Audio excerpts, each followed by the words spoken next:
Yeah. Okay, Assalamualaikum warahmatullah. Good morning, everyone.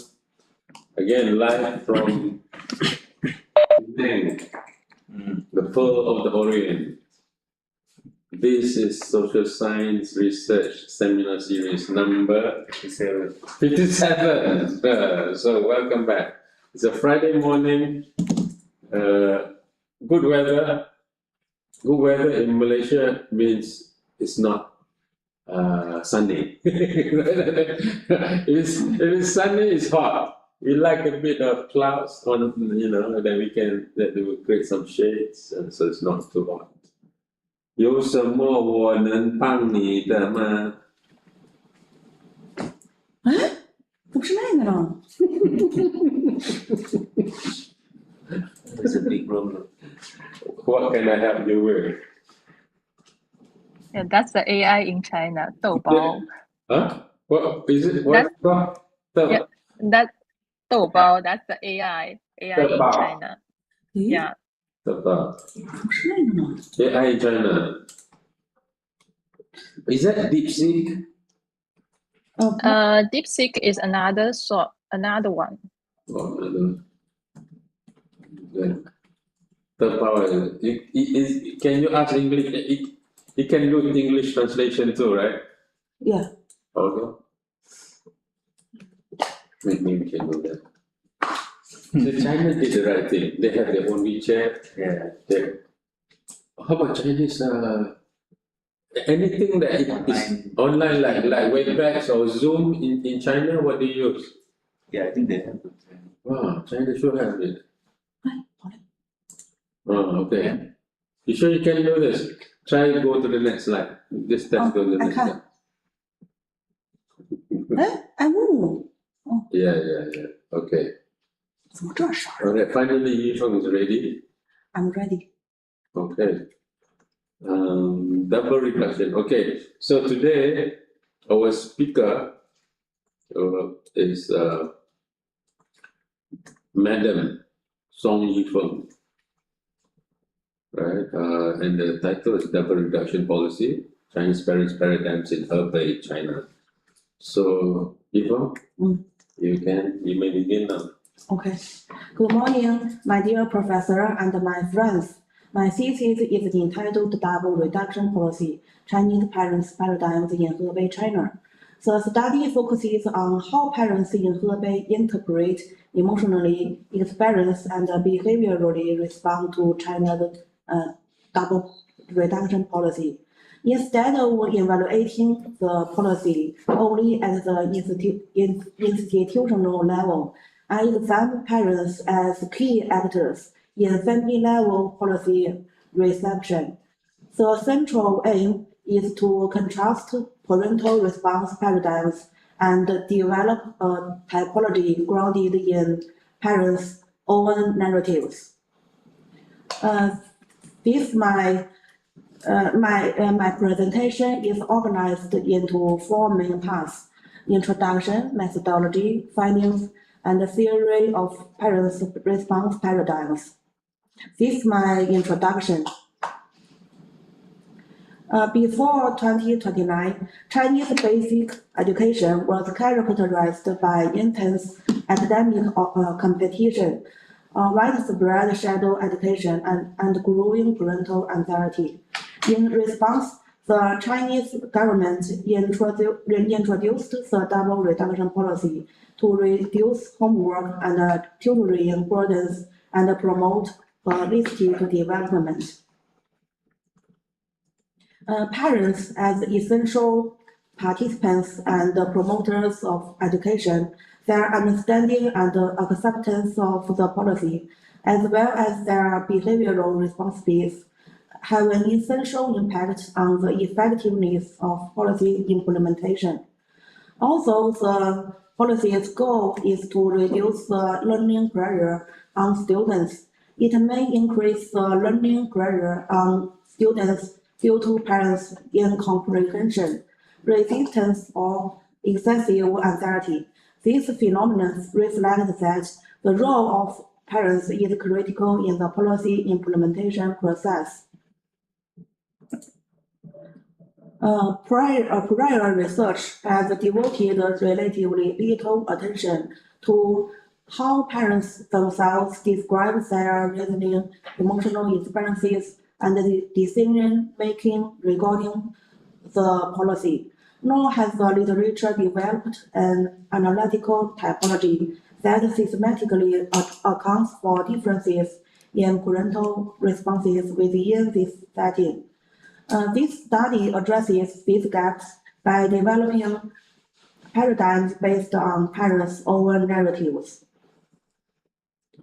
The study has 4 research questions. The first asks what parents' paradigms of thoughts and emotions are in relation to the double reduction policy.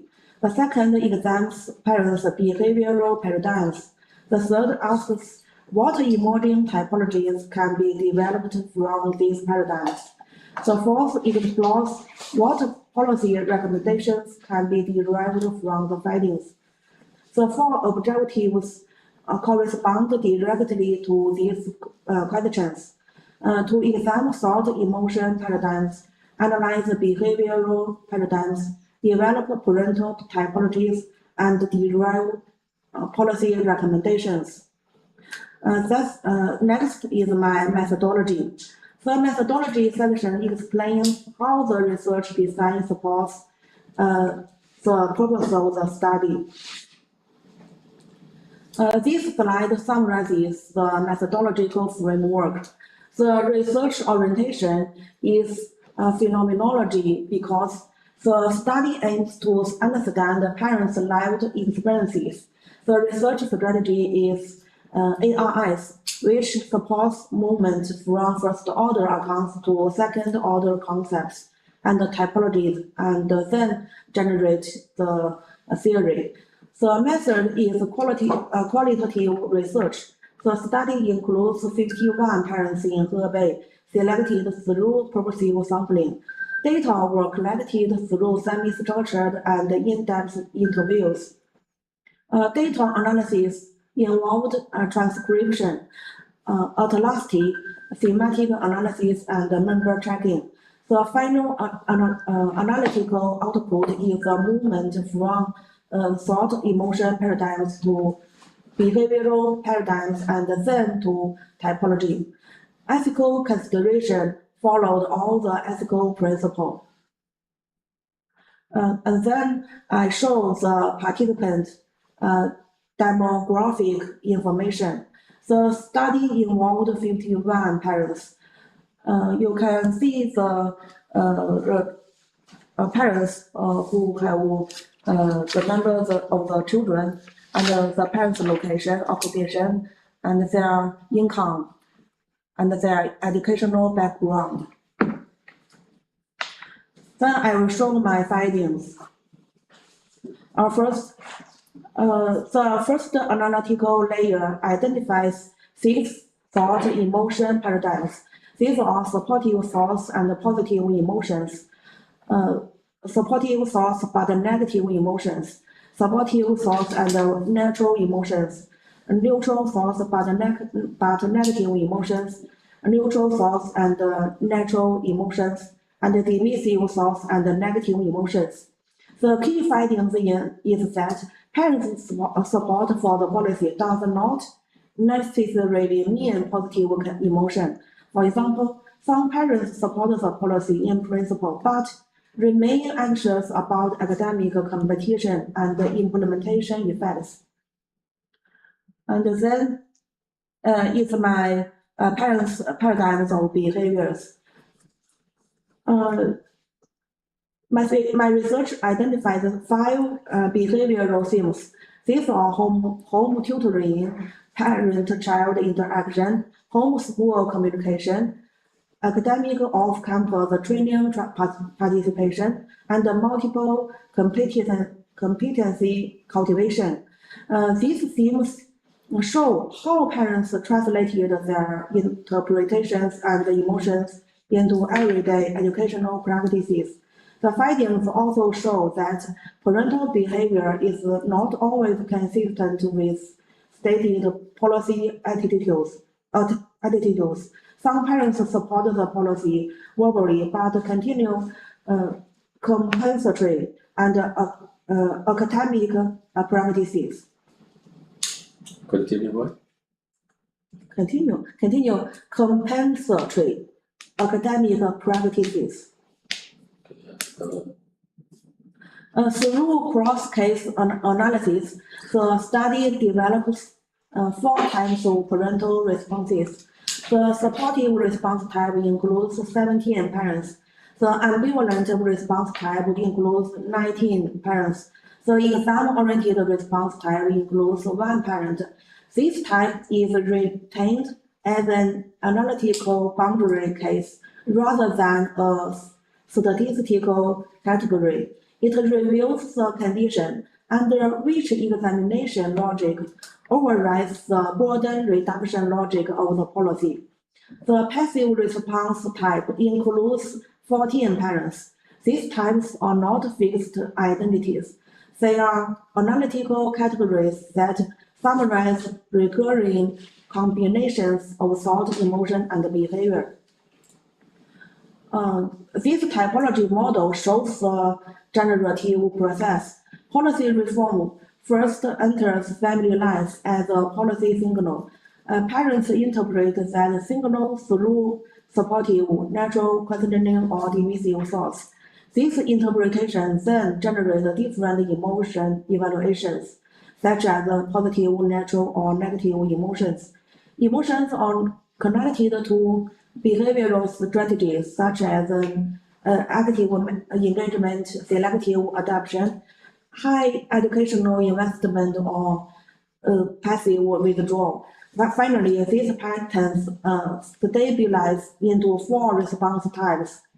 So this slide visually highlights the supportive path in the model. In this path, positive policy identification increases institutional trust. When uncertainty decreases, anxiety is reduced. As a result, parents are more willing to transfer time and resources away from academic competition and toward diversified competency development. This explains why supportive parents' behaviors are broadly aligned with policy goals. So this type have supportive policy attitude and positive and natural emotions, and then generate active engagement, then they are supportive parents. So supportive parents construct a positive meaning around the policy. They understand the policy as stress reduction, educational restoration, equity, and holistic development. Emotionally, they are relaxed, stable, and largely positive.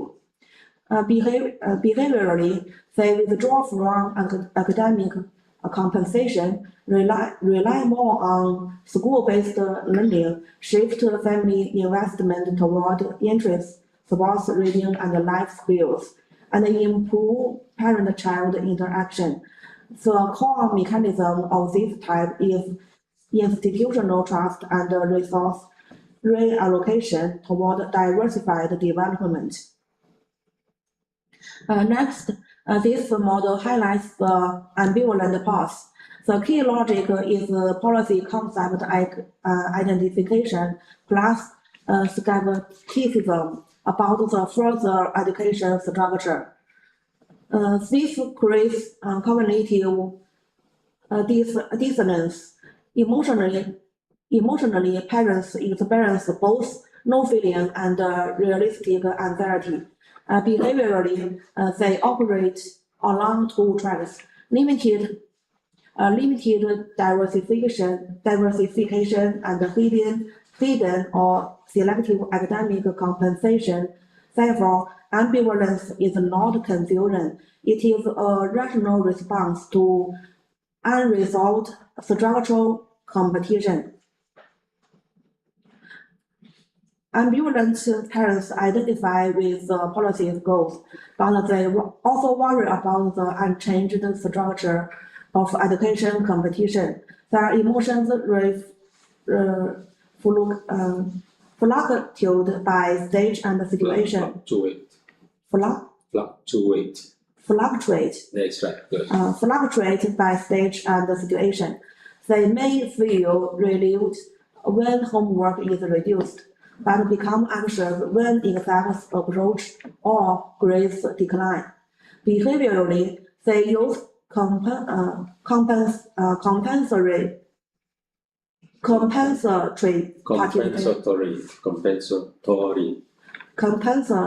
That's good.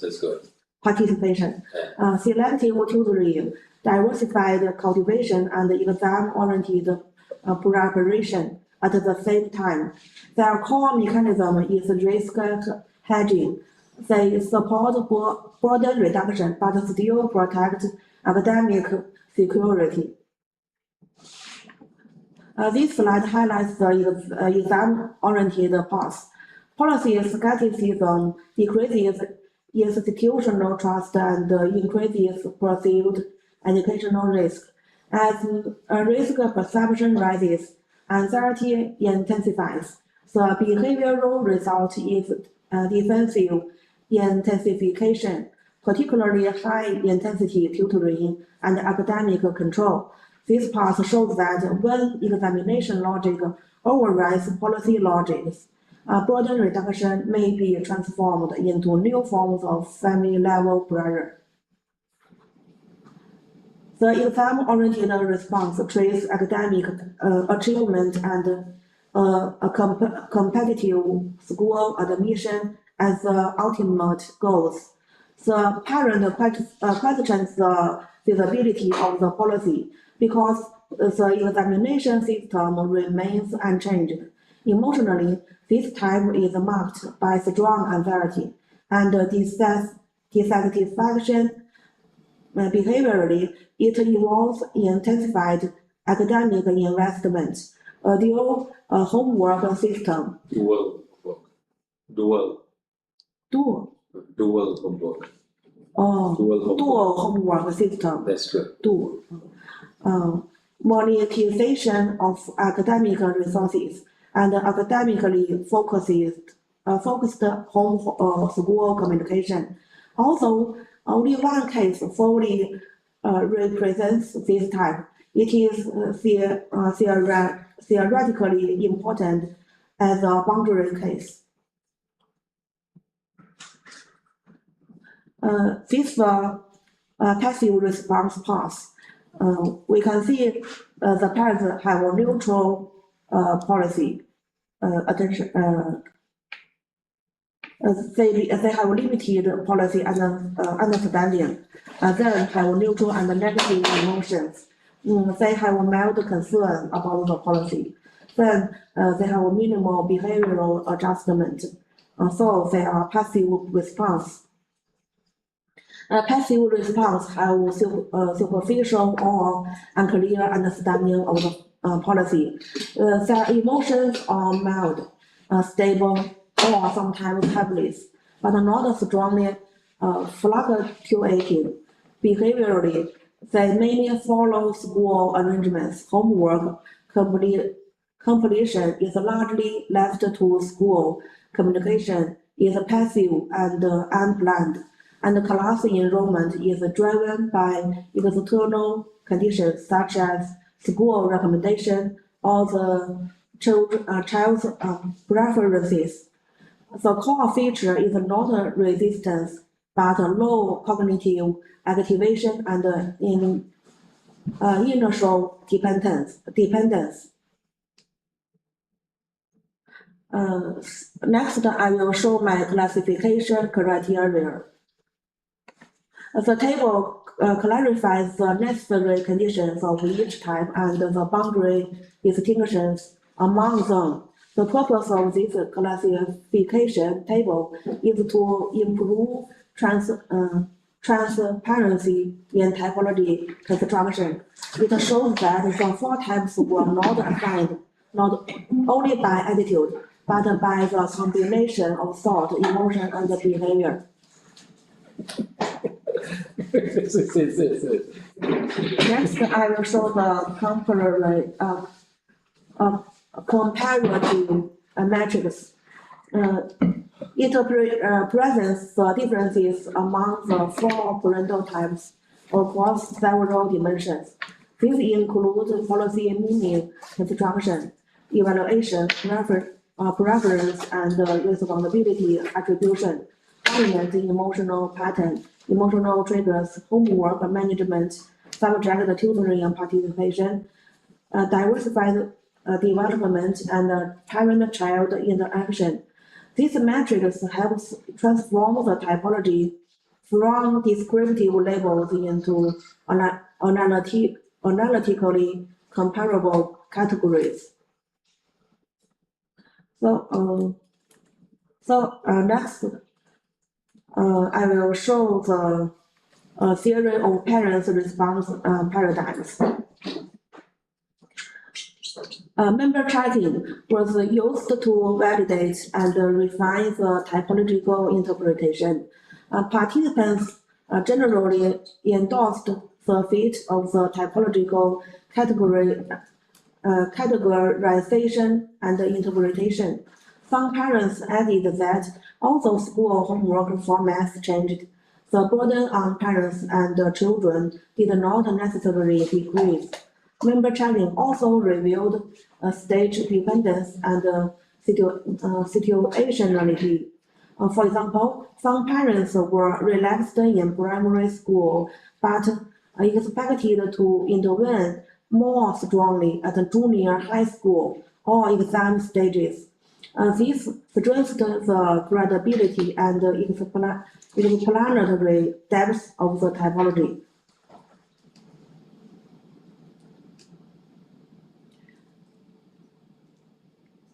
That's the parents' thought emotion response paradigms. The thought and emotion paradigms can be theorized through 3 frames. The opportunity hope frame appears when parents interpret the policy as reducing burden and opening space for holistic development.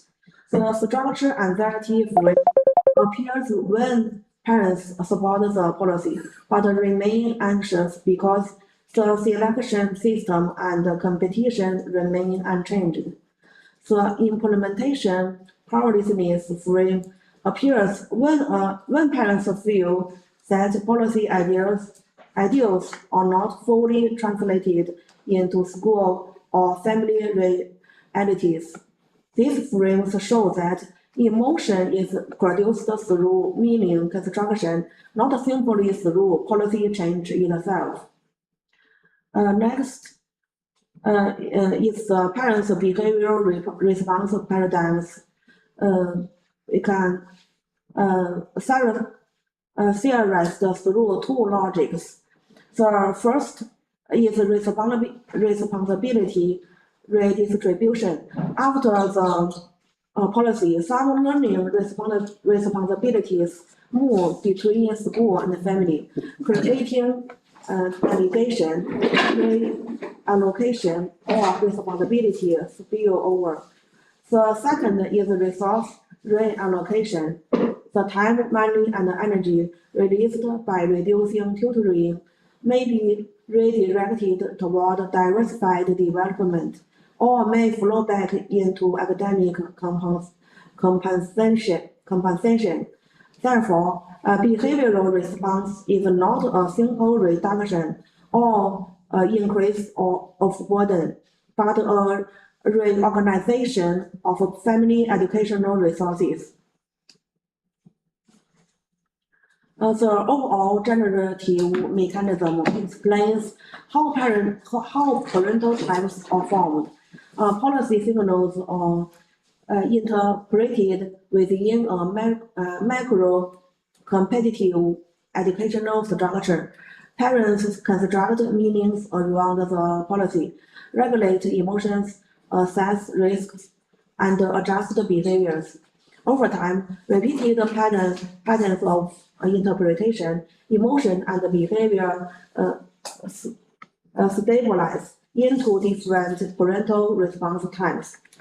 This mechanism shows that parental typologies are not simple attitude categories, but structured outcomes of meaning, emotion, and practice. Then I will show the institutional trust mechanism.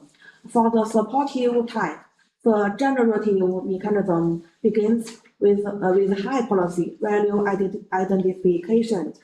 Parents recognizes the policy's goals of burden reduction, educational restoration, and holistic development.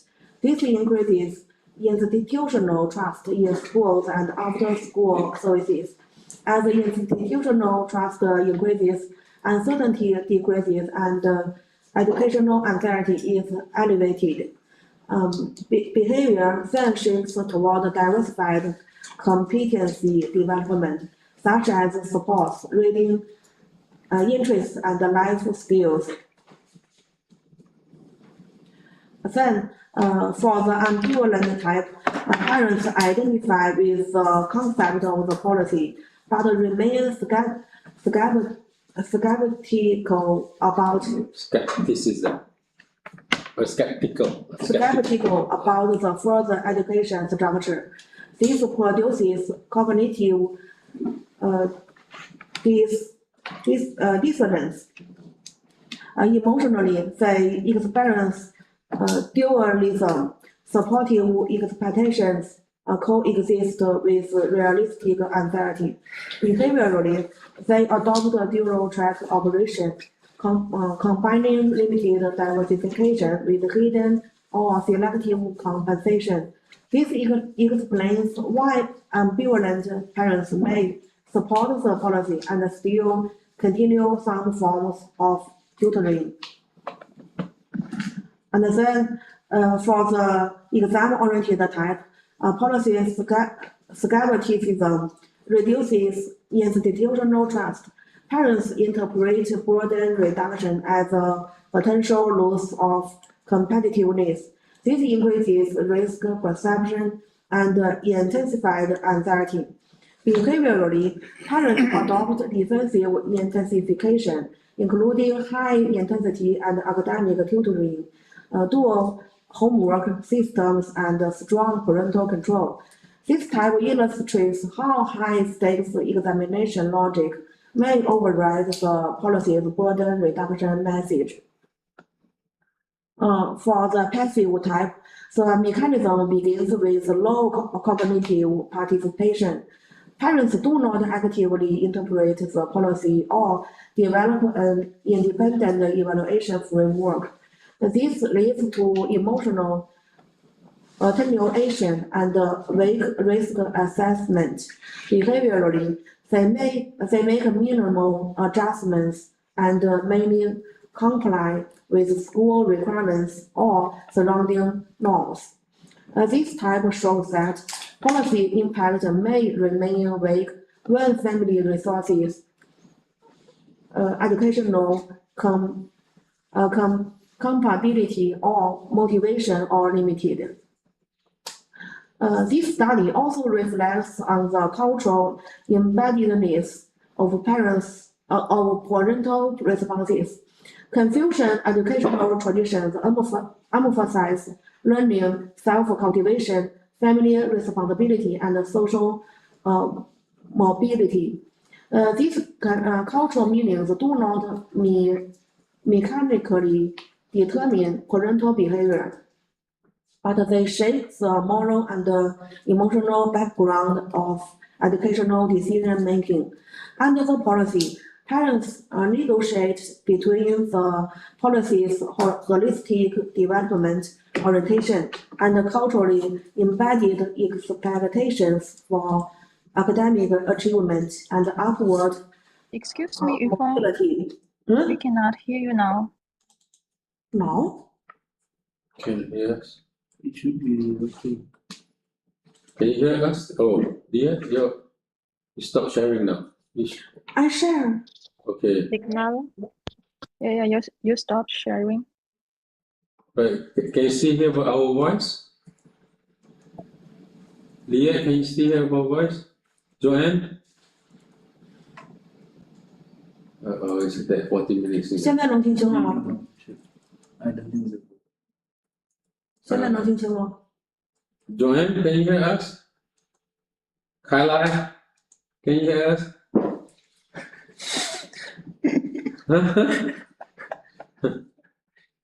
对，呃，现在能听清吗？ Yeah, we can hear you, but we can hear you, but we cannot see the slide. yeah, we can slide so. You can reshare. OK， But you first don't want to have mic. I don't know. Yeah, that's okay now. Can you hear us? Yeah, we can hear you. Please go on your phone. All right, continue. OK， Something happened there. next is cultural orientation differences among the four types. The four parental types reflect different cultural orientations. Supportive parents are closer to the idea of equal emphasis on virtue and talent, teach students in accordance with their aptitude. Ambivalent parents are shaped by the tension between not wanting to fall behind and hoping children will succeed. Exam-oriented parents reflect. Can you hear me? Share again. Share again. Leah, can you hear us? Joanne? Caroline? Okay. Exam-oriented parents reflect a stronger belief. Wait. I'm sharing. You're sharing, but it's not appearing yet. And I can't see it. So I can't see it. 这是为啥？ Stop sharing and then share again. Stop sharing and share again. Yeah. OK， Something is not quite right.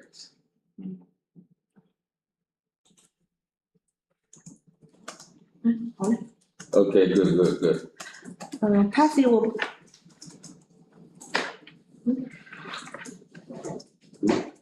I think that is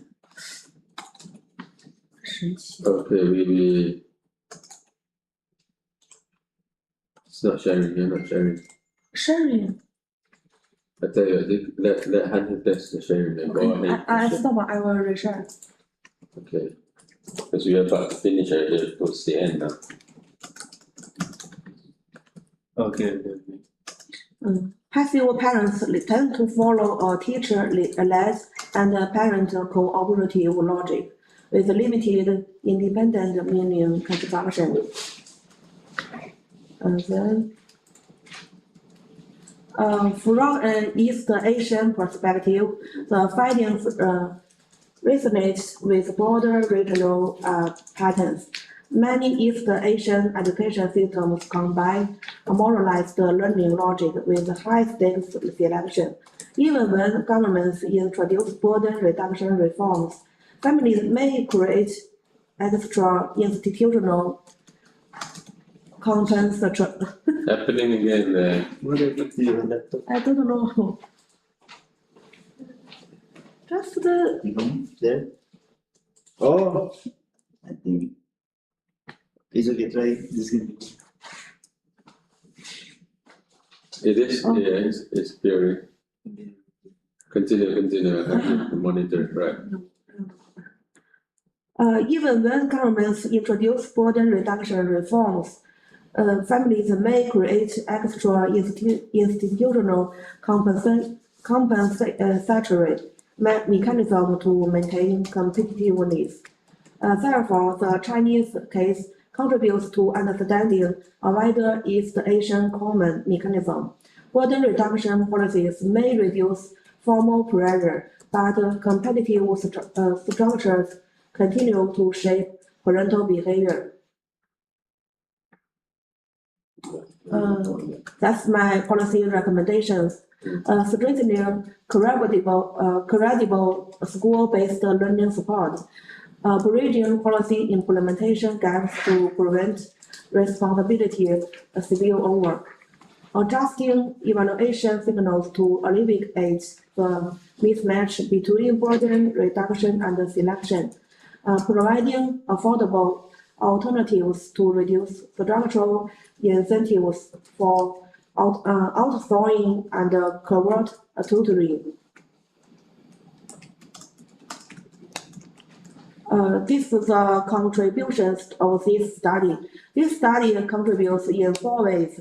Theoretically, it develops a thought, emotion, behavior framework and constructs for parental response typologies. In terms of policy and institutional implications, it explains why regulation alone cannot stabilize parental behavior without credible school support and evaluation reform. Methodologically, it applies ARIs and typological analysis to educational policy reception. Socially, it provides a more nuanced understanding of parents' anxiety, responsibility, and adaptation under educational reform. There are 4 main limitations. First, the sample is concentrated in Hebei province, so the findings are analytically transferable rather than statistically generalizable. Second, the data are phrase-specific because parental responses may change as policy implementation evolves. Third, the study relies on interview data, so parents may frame their actions in socially acceptable ways. Fourth, the typological boundaries are conditional. Types are analytical tools, not fixed labels for parents. Next is suggestions for future research. Future research could expand regional samples to compare provinces with different educational resources and tutoring markets. It could also conduct cross-group comparisons across socioeconomic status, school stage, and urban-rural contexts. Multiple actor studies involving teachers, students, and school leaders would enrich the analysis. Longitudinal tracking could examine how parents move between response times over time. Finally, mixed method research could test the typology with larger samples while retaining qualitative depth. In the end, the central conclusion is that parents do not respond uniformly to educational reform. Their response are shaped by how they interpret policy change, how they experience educational emotions, and how they adapt educational practices within specific social and cultural contexts. Therefore, the effectiveness of the double reduction policy depends not only on formal regulation, but also on parents' meaning construction, institutional trust, risk perception, and everyday family practices. That's all. Thanks. Okay, thank you. Right. These are all your students there. Students in China. So is that the food provided by the school? The food is provided by the school? Yeah. Free food. Free? Including in the tuition fee lah. Included in tuition fee. Okay. It's not free. No free. Free. Not free. All the food is free. But 没有，他那个餐是免费的，什么餐是免费？就他们餐是免费的嘛他不是。有那个什么发餐嘛？ Oh no, not free. Need money every month. in the fees. Yeah, every month. Oh, every month is not including the tuition fee. You have to like pay to it monthly. Monthly. But in some places, in the village of the some kind of villages primary school, Yeah. The central government offer the free, totally free. Okay. Need the money, need the money, need the money. Oh, okay. You all need money, right? All of them. All need money. Every month. Every month. Yeah. About 100 RMB or 200 RMB every month. But 100 to 200. Every month. Children Good job. job. Yeah. Okay. Oh, wow, okay, all right. That's a lot of money too. Pinay free. Okay, yeah, government schools, right? Government schools. Right? Government. Government school is free, but the food you have to buy, except for Food and buy. you have to pay. Except for it's the same in China when the parents' income is less than 3,000, I think. Now Jaws singing free. Then buy. The Buy. job 画画和那个 Draw. 对呀 Painting, the painting. you have to buy, yeah, it's provided by the school, yeah. It's free. free. Free, yeah. Yeah, but it's simple, basic drawing, not sophisticated drawing, yeah. Simple drawing, yeah. Oh, okay, so drawing equipments, they're all, it's not free, yeah, coming from, okay. All right, first of all, Yevon, your presentation time is about 35 minutes, but we have a lot of interruptions there, right? So it's not 35 minutes, maybe it's about 25 minutes or so because we have off and on and so. So it's good because we are not preparing for Viva yet. I just want to listen to the whole thing. I wanted you to present again, and I also lump in present again. And I'm your supervisor. I want to make sure that you all become more and more prepared for the Viva later. And yes, you have improved your pronunciation a lot, right? A lot, right? A lot. So I'm happy with that. I'm impressed with your presentation, pronunciation. There is no problem. There's some problem here, very, very small problem. I will point to it, right? In your presentation, in your pronunciation, 发音，比较准，很准了啦。我不能说很准。It's not very, very good, but it's good, and we can understand, right? As non-native speaker, I don't speak English as my native tongue, right? As such, if you speak English as a second language, this is good. Your presentation is good. So I'm confident with your presentation, communication.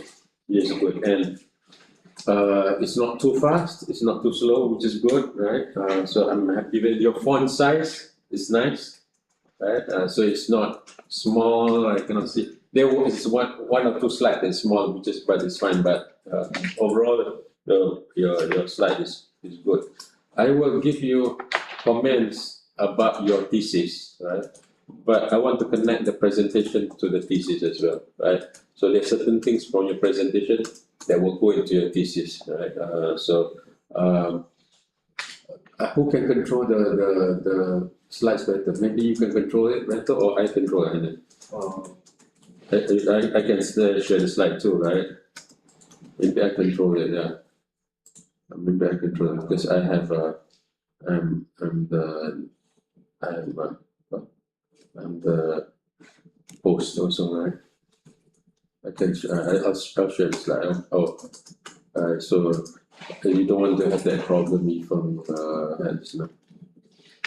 I stop my sharing. You stop. Okay, good. Okay, I will share this, but then we'll have to stop sharing when afterwards there was the file I give you already.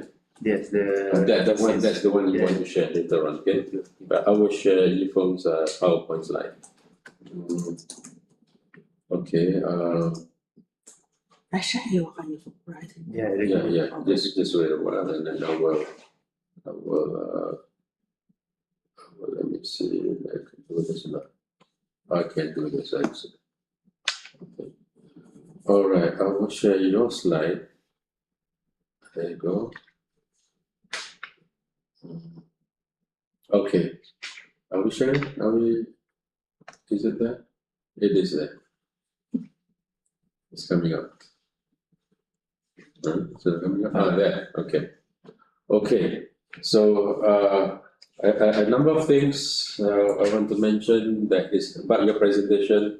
Some things about your presentation. Something from the presentation will be connected to your thesis as well. So this is more about the presentation, but and afterwards I'll give you more specific comments about your on your thesis and you will share, right?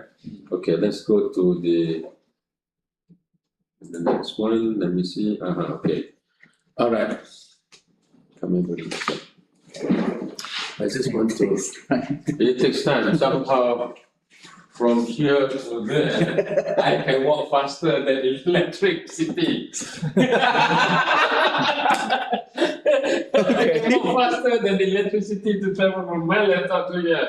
So I have stop time, and flash that.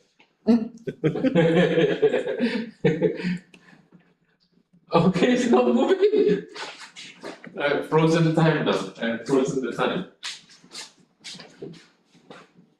Lama. Apa dia? Dia control. Then you control dapat you control. Yeah, But it's very slow. it's too slow, huh? Something is not right. It's very slow. In terms of the movement of electrons, it's a bit too slow. Movement of electrons and the bytes. Yeah. Gonna go old school and then use this PowerPoint, print it out. Or maybe I should not share screen yet. Wait, Share screen, good. I should not expand that thing. I should be fine. Stop sharing with Zoom. Okay, resume now. Stop sharing, brother. Okay, there you go. Wow. Slightly. 还挺好玩的。 Intro. Okay. All right. Okay. All right. So right now,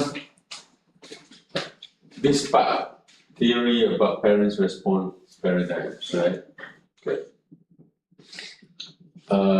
If you all attend yesterday's presentation, right? Dr. Ali Maksud responded to Pizarro. He was talking about do not overclaim. Do not make a claim that you have developed a theory, right? My take on that one, because a theory, it's a theory, is developed, and it's out there, right? So what happens is some examiners think of a theory from the higher perspective, grand theory. So when they think about theory from the international relations perspective, realism is a theory, neoliberalism is a theory, constructivism is a theory. So, but there's also mid-level theory. There's also small theory, like mid-level theory, right? So what Yifeng has developed is you have developed is mid-level theory, okay? But I do remember you asked me the question also a few presentations ago, because you're not sure about the theory. How do you write the theory? Remember you asked me the question? Yeah. Okay. You asked me the question. So I said, your theory is this whole thing, which is and then it's happening here. I said, I told you that your theory is about the paradigms, the two paradigms, when you explain how the values are affecting all the decision making, the thought paradigm and also behavior paradigm, right? So now I'm coming here as your supervisor. I'm thinking about our examiners, right? So the examiners, some examiners do not understand that the theories can be not high-level theory, can be mid-level theory, right? But we are not here to change their minds, right? Because they have absolute power, right? They control right and wrong, right? They say, no, there's only one type of theory, which is high-level theory, right? So it is structural functionalist, conflict theory, Marxism, or symbolic interactionist, right? They think that is theory, right? But then there are many theories. We do not want to change them because they are superpowers, right? They are like United States. They think, if you do not follow me, I'll bomb you, that kind of thing, right? If you remember, some of the examiners, I remember, they said, I can fail you, no? They said that, right? That some examiners said, I remember that some examiners said in one case they said that to one of our students, to one of our students, I can fail, see, this is the power, the absolute power of the examiner. So we do not want to fight the examiners. So we will use different phrase instead of using the word theory. Okay? Towards theorizing, towards new type of theorizing. Right? Towards, not theory, towards new type of theorizing. I will tell you later. Towards new type of theorizing on parents' response paradigms. Okay? So you're not, it's not theory, it's towards, moving towards, right? So it's moving towards, right? So we are making sure that we are safe, you are safe. I want to make sure we are safe because we are fighting United States, right? So we are fighting the emperor, right? We do not fight with the emperor. The emperor said, this is yellow. Yeah, yes, emperor, this is yellow, emperor. This is black. Yes, emperor, yes, emperor is black. Right? Do not fight. Once you graduate, right, you completed, you have learned the trades out, and then you come out, you fight the emperor. You have your PhD, you can fight the emperor, right? So you bring up all your armies, you can topple the emperor, that's fine. But when you are in front of the emperor alone, emperor deciding whether you can graduate or not, you follow the emperor, right? We got to do that. I remember that one. So if they say this is black, it's black. This is yellow, it's yellow. Yes. Do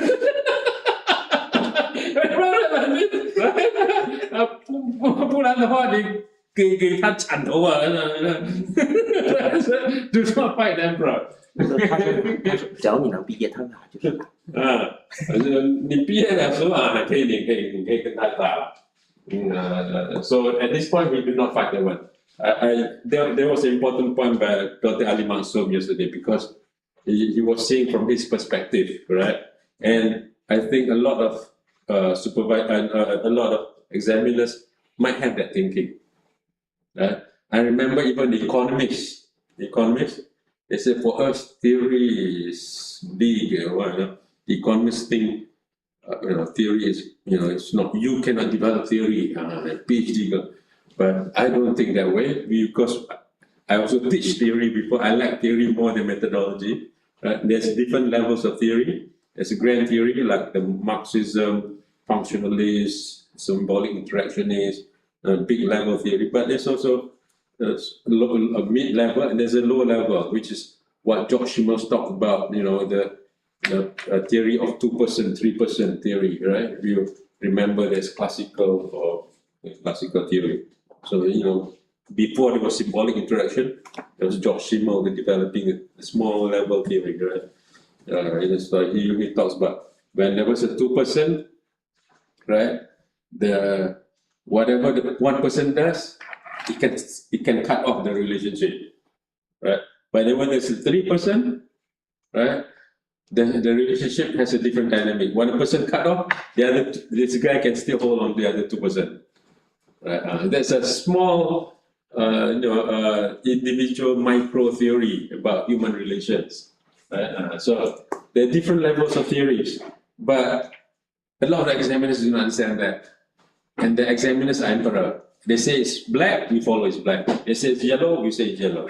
So we do not fight, right? We just, yes sir, you're right sir. I'm sorry sir, I'm learning from you. 请多多指教啊，然后这样子。Just tell them, okay, I'm learning something new here, sir. Yes.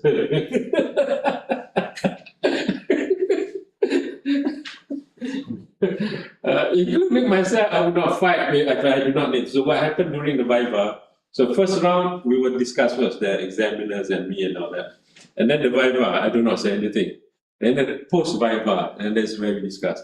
That's where I can say anything to defend you, whatever.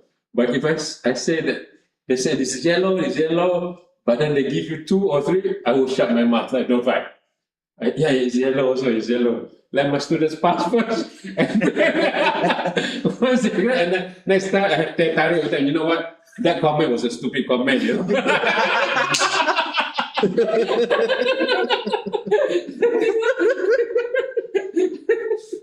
Because I'm the colleague, right? Where did you learn that from, you know? I can tell that, right? So this one is not okay, but the theory, right? Okay? Okay. So we will change that one. It was good that Hanif also mentioned that to me. Okay, let me, you can share that, okay. Research question number 3. I will go to the presentation and then I will go to the thesis. Research question number 3. This is connected to my point about the theory just now. It's happening again, yeah? Maybe, yeah. This is question number 3. I think, down further there. Okay, what are the emerging typologies of the parents' paradigms? Put a comma here, if any. If any. If any. Oh. Comma, if any. Put it. What does it mean? It means, is there a typology of parents' paradigms? You're asking. You do not know yet, right? But if there is an emerging typology or typologies, what are the emerging typologies? So you are not assuming that there is a typology or there is a pattern. You're asking that question, and I say, if there is a typology, what are the emerging typologies? You understand what I mean? Can you have me write on the PPT? Yeah. If any, add. Just call me here, yeah, comma, if any. Oh. Yeah. So it's. Oh, I think Hanif, you don't have to share the big screen. Just share this one. This is enough, I think. Yeah. Maybe when I don't know how this whole thing works.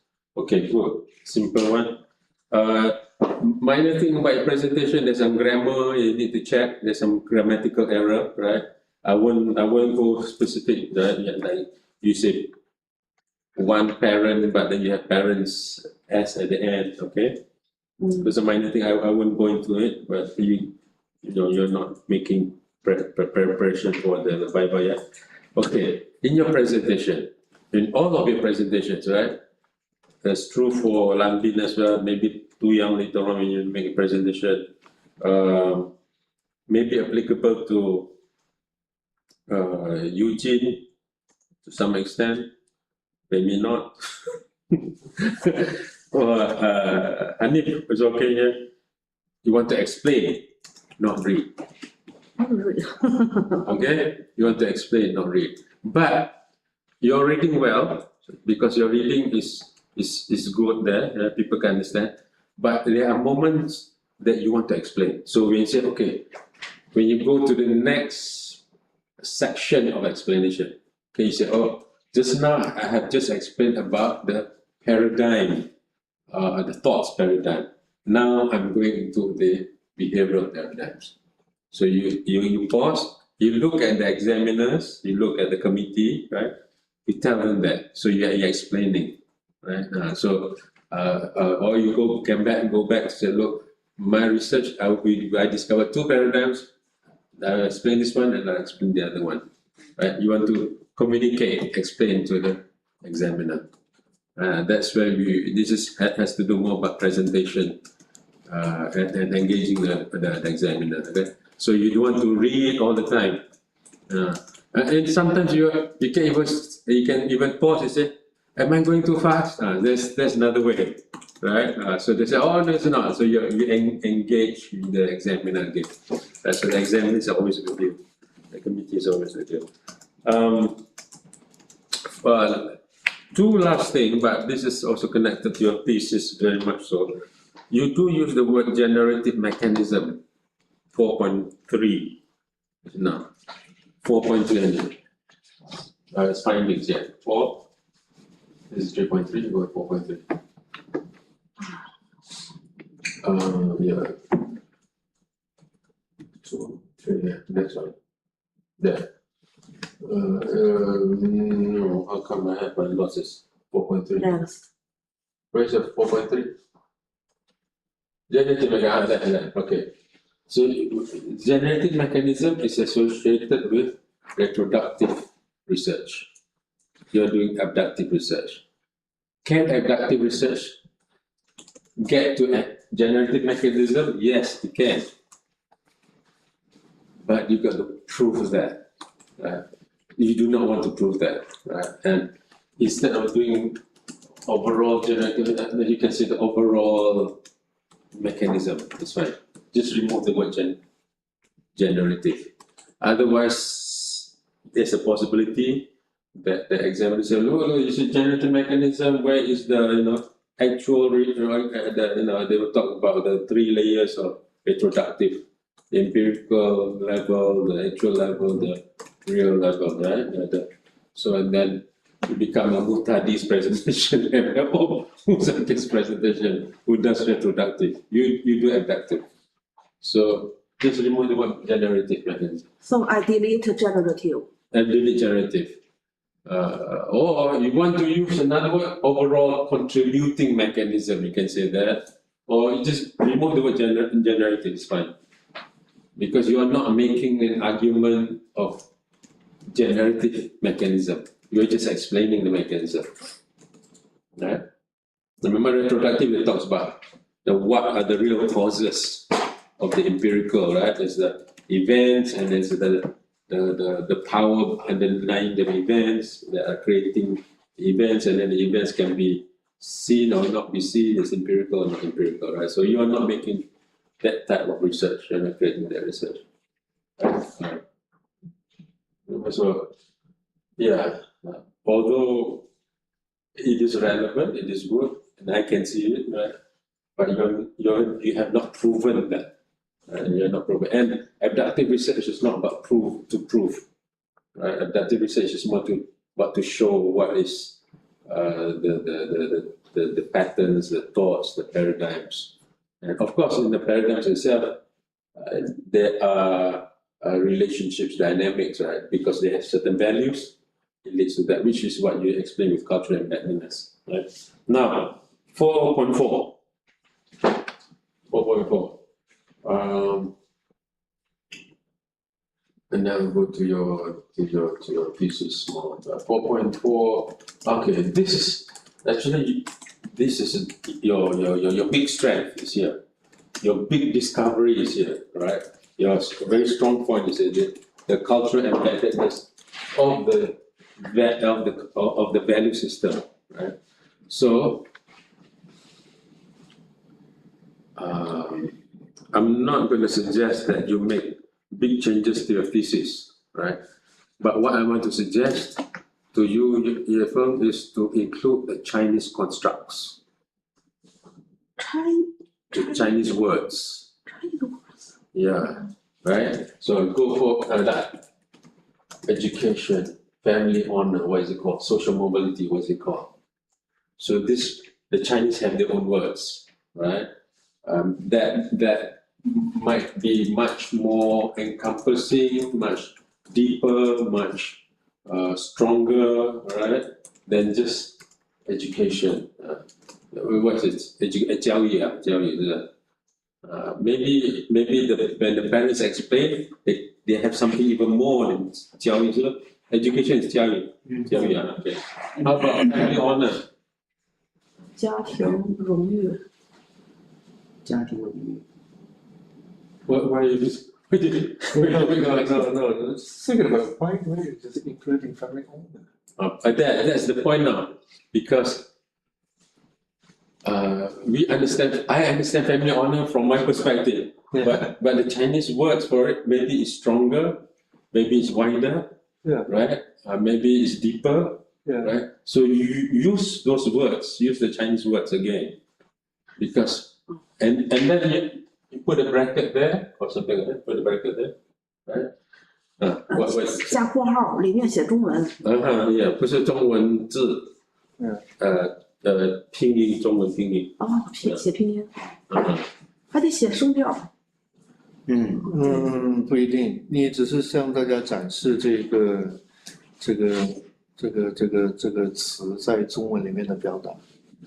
导师的意思其实相当于你的英语的概念需要回到中文上面。如果中文有一个更确切的这样的一个，不是 not the word, not the characters， 一个形容需要写，你可以把中文声调的要写也可以。You want to put in it, up to you. You don't want to put it, fine 来 too. 解释啊。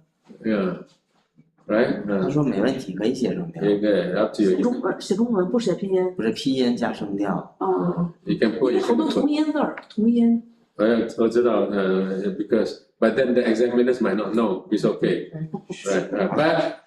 But it's not just examiners, right? After this, the readers that read your pieces, right? They were this. What you say? 家庭荣誉。荣誉，荣誉。This is 光耀 honor. 门。光荣 honor，当然， Is it honor? 对，就是很出色，我很自豪。Your parents will be honored with We'll be you. honored, we're proud, happy. 对，so proud of you. So in sociology we're more talking about like 面子。面子的，OK. 要这个词儿。Okay. Yeah, the face of the. Yeah. The face, the reputation. But it is a positive word. Positive word, right? Circumstances it's a Positive word, right? Okay. So. And education, usually when we talk about in the family, like raise children in a young age, we call the 养育. It's not just about the education, you have to education there. The education which is more likely to be like the teaching skills. Character. And just more like a raising. Okay. And you just give it the instructions. So you're more like a 养育. So 不是教育，养育和教育。养育 different, but it's 养育 One is like nurturing, not nurturing. 养育 means sometimes it's just going to be like more connected with the parents and the children. And just because parents, you have to like taking some example and make the children learn from you. Okay. In this kind of a situation, like education is more having, when we use these words in Chinese, it's more likely to be having some kind of It's qualification. not qualification, it's just yes, it has a qualification. Formal. It's in the public school sector. Yeah. When you entering the field of the family, the more likely to be the relationship already changing. It's a yang that's actually a very relevant point that you raised. Very relevant point. This is a relevant point. So when you translate into English from Chinese, right? Because you're taking like 3, 4, 5 different concepts, you're creating one bigger concept, right? And we call it education, for instance, right? But then the education for Chinese might be much more formal, right? Formal is what is formal in Chinese, I don't know. School, but not the home, right? But I don't know whether what the parents are talking, which or what. Hanif will change the word for me. Okay. I forget how to correct the force. Okay. The So ten. So let me do the correction. Let me explain so that we capture the what I want to tell you. Yeah. So when you have this the cultural embeddedness, those big important essences.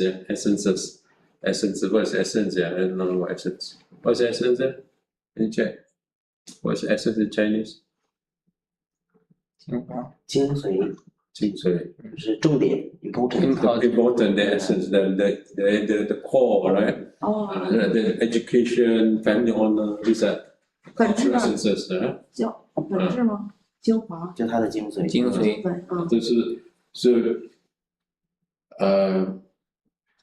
because it is abductive, it's a strength of abductive English. You can see different words, different everyday language, everyday emotions, everyday thoughts that you bring it together and see what's the essence of it. And the essence is best described in Chinese. I mean, you can say, you can put put the translation there, but if you don't put the Chinese words, you might lose the essence of it. You know what I'm saying? You don't capture, you do not know the real Chinese meaning of what happened.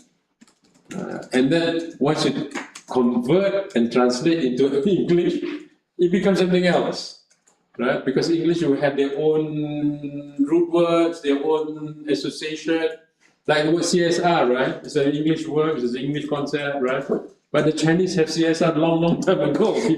Before CSR existed, they have their own CSR, and it's not called CSR. So that's my point, right? So maybe like what Eugene was pointed just now about Yang Yi,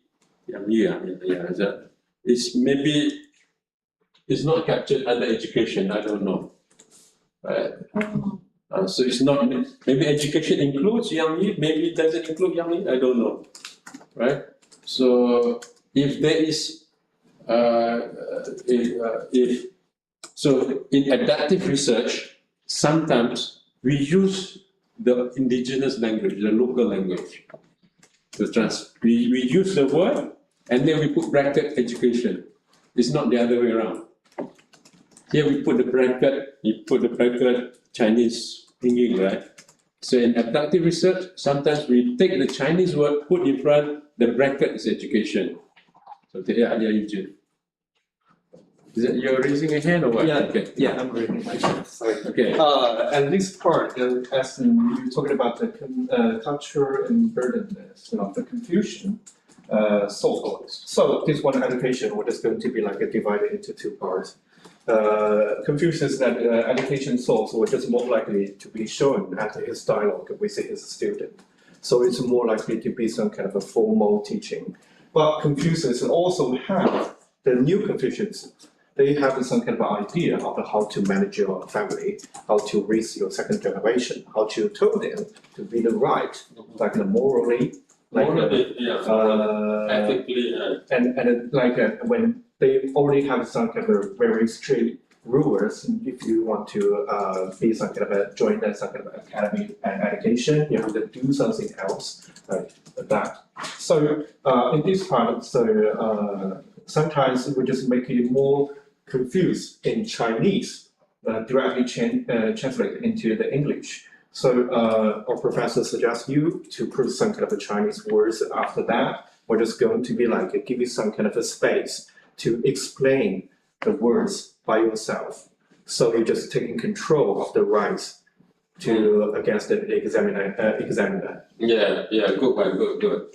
So Okay, thank you. You control the weapon. You control the weapon. You control the construct, right? Instead of giving the weapon to somebody else, they said no, that's not how you use the weapon. This is going to be some kind of a strategy. Strategy. Yeah. Good point there. Very good point. And it is extremely relevant to abductive research. That's the whole idea of abductive research, right? It's abductive to capture. What's kidnap again? I told you. Yesterday I asked the question. Kidnap. 绑架绑架绑架诈骗、诈绑架、绑架、绑架，yeah. Abduct is 绑架 Abduct is to kidnap. The same word is the same word. Kidnap and abduct is the same word. So you're abducting the thoughts of the people, right? Abduct is the thoughts of the people. That's what abduct means, right? Abduct is to capture, to catch, to kidnap, right? 绑架。不过不用赔钱啊 you can just you don't ask for money, you don't ask for ransom, right? Just that's what abduct means, right? That's what they call alien abductees. You're being abducted by the aliens. They don't ask you money. They experiment on you or something. Right? According to Western thinking. Yeah, take something kind of organ. Experiment. Right. So the point is not to necessarily use the terminologies of the West or whoever, doesn't matter West, East, North, South, but it's to take the terminologies of the social actors. That is the strength, right? Okay. If you do not want to change a lot, you just put a bracket at the end. If you want to make it stronger, you put the Chinese word there, education, and the bracket. And then you use the Chinese words. Then it becomes stronger. Because I would do that because the Chinese, especially the words that are not easily translated into English.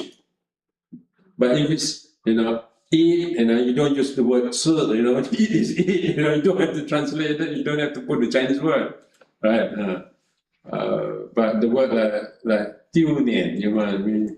Yeah, 丢脸, Directly translate, right? Just losing your face. Losing your face, yeah. This so, but but in Bahasa Malay we also have that. We call it the water face. 丢脸 is face and water. Yeah, how to say? Air muka. Air water lah. Muka face. What? I don't know why there's water in there. It's not just face, but it's also water. But in the Bahasa, in the Malay, Indonesian, Nusantara, water is an important part of the language. So we call our homeland, right? Not homeland, home and water. Land and water. So we say, welcome back to your land and water. Selamat pulang ke tanah air. Tanah is land, air is water. So we call our home tanah air, land and water. Because we're surrounded by sea, right? Yeah. We are the sea people. Yeah. So water is very important in our construction of thoughts, of language. But why water face, I don't know. There must be something to it, right? Right. So you got my point about this. I'm highlighting something important so that you get so what is social mobility in Chinese? You put in there. What's the social mobility in Chinese? 社会流动性。哦，他说的是第一个。社会流动。Social mobility. 社会，道德，那不是道德的意思吗？不是道德 ，social mobility 不是道德，不是。流动啊，那行，社会流动。那个 morality 才是道德，道德 morality 是道德 ，mobility 是社会流动。Sorry, just because I'm from sociology, that word is so familiar. I know what 道德 is, or morality is 道德 yeah. So is that the word? Is it not the word? I don't know. You think about it, right? You yourself need to think about it. I don't know what the word is. I do not know what the construct is. And use that word, right? And especially if the word cannot be translated easily. Is this the Chinese words or the Chinese construct much more encompassing, much deeper than the English words? Use the Chinese words, right? But if it can be translated easily, you don't have to translate it. You don't have to use the Chinese words. Okay? So like the word. Now it's famous in the business world. We use the Chinese use the word 关系 Guanxi and Chinese word. So there's theory of Guanxi and all that as well. So instead of connection or network, do not convey the same meaning as Guanxi, right? So not just this, there might be other concepts other concepts that are much better to use the Chinese words instead of the English words. And you put the English word in a bracket, and then you repeat the Chinese words many times. Right? Instead of using the English word, you use the Chinese words. Right? But don't translate everything. You just translate everything, become a whole Chinese. It's a Chinese thesis. You just translate the main concepts, the main parts that you think this cannot be translated easily. 明白吗？明白。如果不能翻译，不能翻译清楚，就用中文。对，不能翻译清楚的话，就用中文。你不是什么 ，not all of that, only the important ones。这些小标题吗？抬头。他说不是所有的，就是你觉得重要的那个词儿。重要的对。不重要的不用。对，就重要的词儿你实在解释不清楚，你就用中文。是指的是那些小标题还是正文？正文的具体的名字。正常说话的里边的重要词儿，如果他要问，你就会用中文。OK, understand. Okay, yeah, all right. Okay, this is your presentation. Now we go to your thesis. You can stop sharing this one. We go. I've made comments about your thesis, so we go to your thesis. Okay, thank you. Okay. At least I gotta sit down. Stand longer.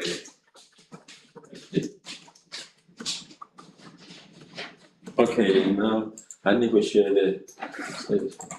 It's better for you to share now or use this one?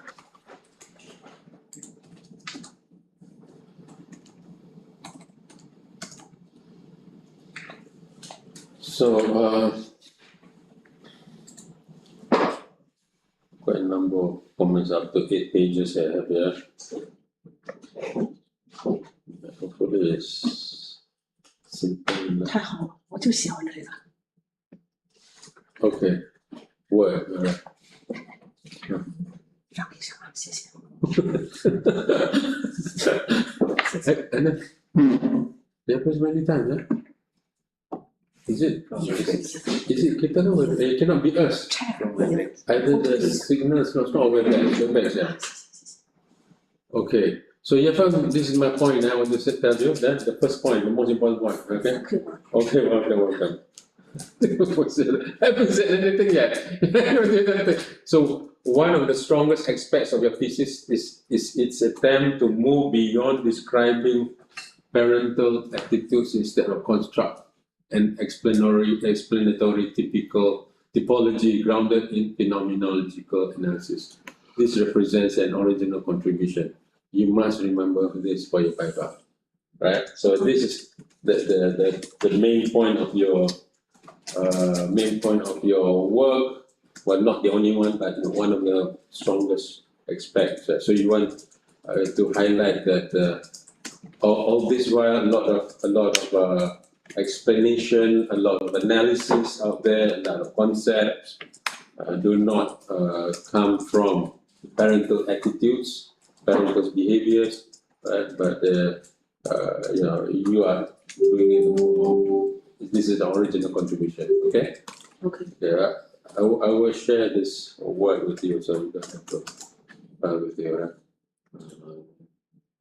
Or do I share? Just now was stapled from here, right? From here it was much stable, I think. Also not same. Huh? Oh, from my laptop, isn't it? Same. Same, yeah. Oh, okay. So it's not the laptop, man. No. It's only two other things: the WebEx or the speed, the signal. You got it? Okay. So we go to the first point, which is improvement point number 1 about your abstract, yeah? It's not a major problem, but I just want to highlight a couple of things. Improve sentence readability. Several sentences are quite long and contain multiple ideas. Right? Although grammatically correct, they require considerable effort from the reader. I recommend breaking these into shorter sentences so that each sentence communicates one main idea. So you have one sentence, one idea. Simple as that, yeah? Okay. The most two ideas. So for example, I give an example there, so you can look at that, right? Move to the next one. Present the practical implication more directly. Right. I'm not sure this is my latest file. I'm not sure. Okay. Yeah. It's okay, it's okay. A lot of things. I might have the latest, I'm not sure, but it's okay. The policy implications are currently embedded within lengthy explanatory sentences. Consider presenting the major recommendations more explicitly so that readers can immediately identify the practical contribution of the study. I think I highlighted about the word practical, you know. I think, so this example, I'm not sure exactly. I'll come back to this one. Number 3, briefly justify the choice of Hebei province. Right? You know, I give you the point there. Now, important thing, Eva, check your pagination, make sure it is the same with the table content. I think there are, I don't know whether it is your thesis that's not right, or when I copy, I download and put, and then becomes some other pages, I don't know.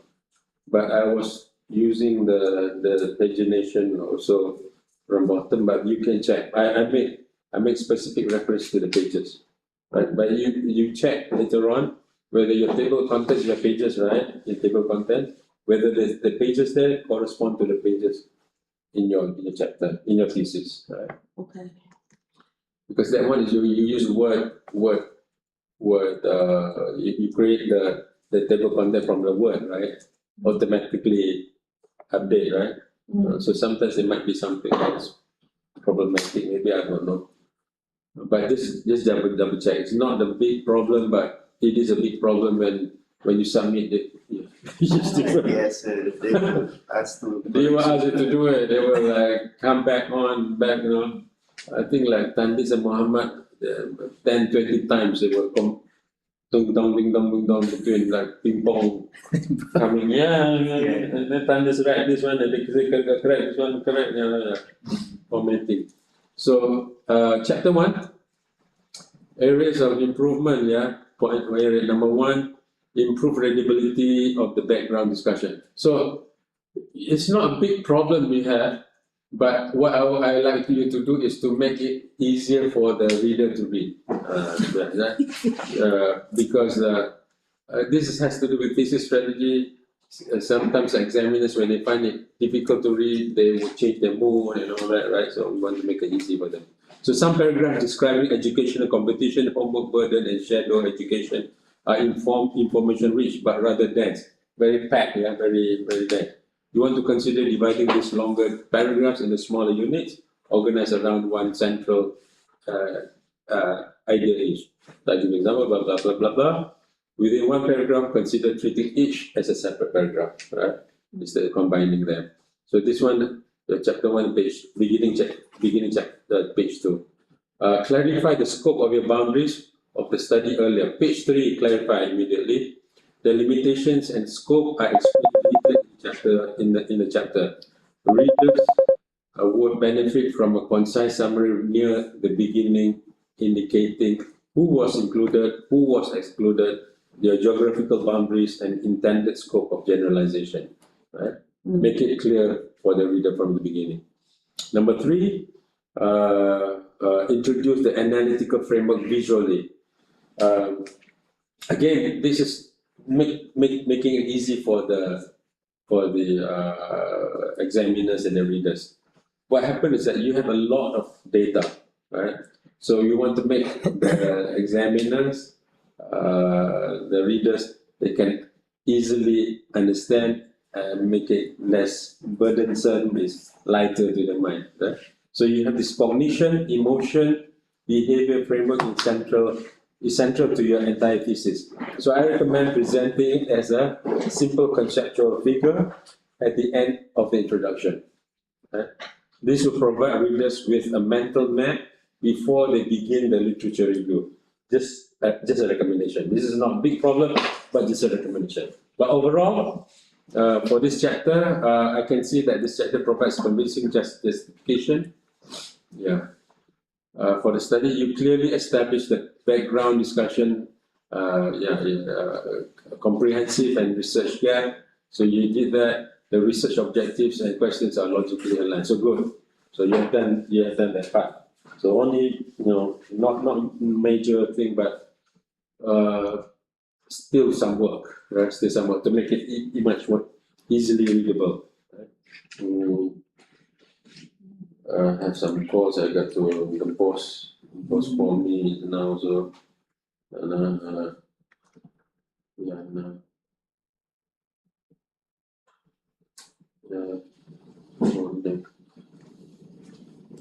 坤坤，你帮我问问，就是他一直说要让读者易于理解，但是我就担心那个用的那个词啊句子达不到博士论文的水平，这话怎么说？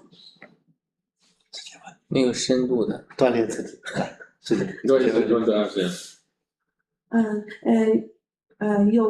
You say sometimes easily to read for the examiner or the readers, but I don't know how to balance the PhD's paper level. How to balance? Oh, okay.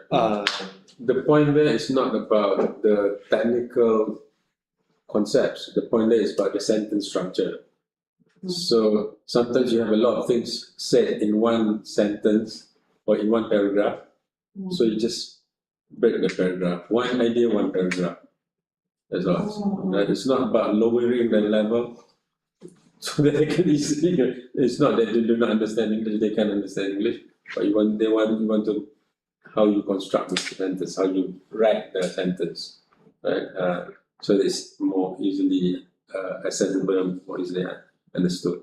Right? Okay. So chapter 2, reduce the areas, there are few areas of improvement, literature review, reduce text-heavy presentation for policy literature. This is on page 16. Where numerical findings or policy comparisons are presented, you should consider replacing lengthy meaning long, paragraphs with summary tables. For example, a table comparing a policy objective intended.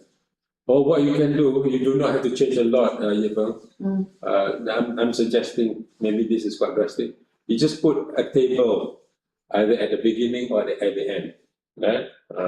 If it's at the beginning, so well, my literature review will have this, what is it, these topics or subtopics or subjects, whatever, and then I will go in depth in the chapter explaining that, right?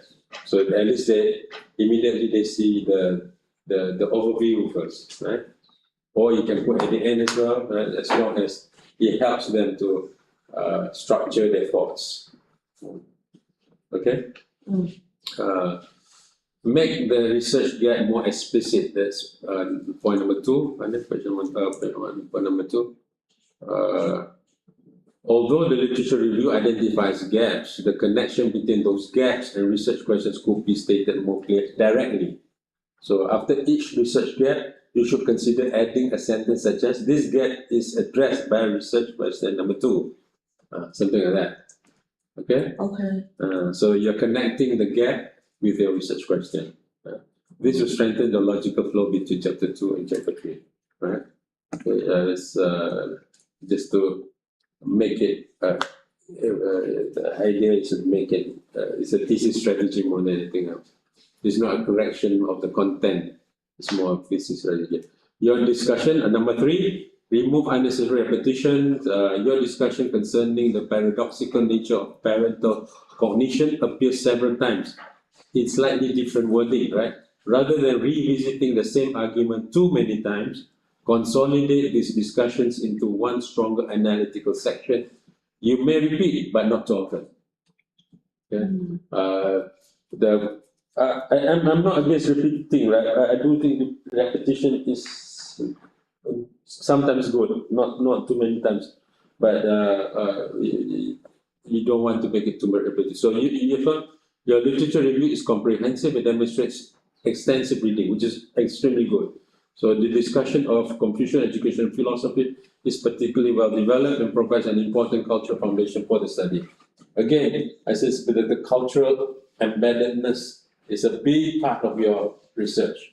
So I'm happy that you did the Confucian educational philosophy, although I know that apparently Confucian is not as popular now in China. I don't know. Is that not so popular now, right? But that is the educational philosophy. So what you can also refer to when you talk about Confucian education philosophy, Confucian thought is Chinese thoughts. Right? Confucius represent the Chinese thoughts. Right? So people might not see it because I learned Confucius thoughts, therefore I do this. No, because they are Chinese, and Confucius was teaching Chinese thoughts. And they are Chinese. This is how Chinese think. Yeah, it's culture. It's part of the culture. That's why the word cultural embeddedness is good, right? It's not that they learn from Confucius and then they practice what Confucius do, or they learn from Lao Tzu and then they do what they learn from Mengzi and then they do what Mengzi do. But it's part of their daily philosophy of life or philosophy of education also, right? That's the strength of inductive research. Right? So you're going to the people and getting their own thoughts. Chapter 3. So areas of improvement. Summarize for participant your participant characteristics. Summarize it. Although participant information is described in the text, readers will benefit from a summary table showing participant code, occupation, gender. So you have a quick summary of that. Right? This will help. Okay. Number 2, describe the coding process more transparently. You do have that, make it more transparent. This is more to clarify, to make it clearer. Transition from raw interview data to themes could be explained in greater detail. For example, describe explicitly how raw quotations move to initial coding, focus coding, theme development, and eventually typology construction. Yeah, just describe it. Doesn't have to be long, it can be something simple, right? Add a coding flowchart. Sometimes in my experience with some examiners, so they want to see this flow chart thing. They want to see how the coding is done. So the flow chart helps. Yeah? I understand much more quickly. Yeah, that's the point I want to say. Chapter 4, the paradigms of parents. Areas of improvement. Include, again, overview table of themes. That's page 112. Before each theme, this is the same thing I suggested just now. Right? Individually, provide a summary table including the theme, description, number of participant, representative quotation. In a way, this is part of it is already repetition. You already explained in the methodology of findings chapter at the beginning, right? But then this is to come up with a summary so that you are helping the readers to understand or digest your work better. Number 2, maintain consistent terminology. This is the point that I'm connecting what you presented just now, what I taught just now, with this point. This is page 121. Some behavioral categories are referred to using slightly different wording across different sections. Please standardize the terminology throughout the chapter so that the readers immediately recognize when you are referring to the same analytical category. So, maintain greater consistency in the use of analytical terminology throughout chapter 4. This is all pages number 1 to 1. So once a behavioral paradigm has been formally introduced, like use the word alternative investment, protective investment, or like competency cultivation. I encourage you even to continue referring to the analytical label throughout subsequent discussion rather than alternating between multiple descriptive expressions. Yeah. So this is part of your discovery, right? So you come up with this alternative investment, protective management. Sometimes I feel like the word alternative investment is so Western, so capitalist. I think that the Chinese. I'm not sure. What is the Chinese? What when you say alternative investment? What is it? The Chinese? What were you thinking? 中文怎样说那个？投资。啊？投资。投资。Is that investment? Is that? Yeah. You doing the investment? Investment. Alternative investment. We are talking about. 不是说投资嘛，就是咱们为孩子们进行一个投资，花钱时间。Okay. With some other. Maybe I don't know. I'm just asking. So if the Chinese word is much more accurate, better, choose a Chinese word instead of the alternative investment you put in the bracket, right? This sounds very, very capitalist, protective management or whatever. I don't know. Yeah, it's okay. It's It's okay okay. to use a investment just Alright. because nowadays it's more capitalism. Okay. The thinking is there now. Okay. Yeah. Then you say what? Yeah. So Yeah. just because it used to be like the Alex family in China. Uh-huh. They always just want to do this kind of the education investment, like giving the kids some kind of opportunity to win the kind of a championship, or just go if they have some kind of a summer camp in Yale, Harvard, or this kind of a Ivy League University, and also have the Chinese C9 University. They have this kind of a offering the things. So that could be some kind of an alternative investment for this. Yeah, the term is used that way. Yeah. Yeah. So this kind of just because the anxiety of the widely we have in all around China. So this kind of a chance are already like a threat from the Alex family to the middle class, even to the the lower class too. No, not the lower class. Yeah. I got my boss. So. This which is actually an interesting point, I think, because the word investment, right, did not really occur, I think, pre-colonial period, I think. I don't think when the parents long time ago educate the children, they call it investment, right? And this is in a way, it's a new term, I think, a new thought, a new parent investment, right? You invest in your child, in your children. Okay. I think about it. I don't think during the farmers' year, the farmers in the rural area, the 农夫很管，farmers 农民 okay. Maybe before they not think about education. They teach the children education. This is my investment. Or investment on you, right? We don't use that word. Now we use that word. I think we use that word. Malaysians use that word too. Investment, education investment. Anyways, even spiritualize the word.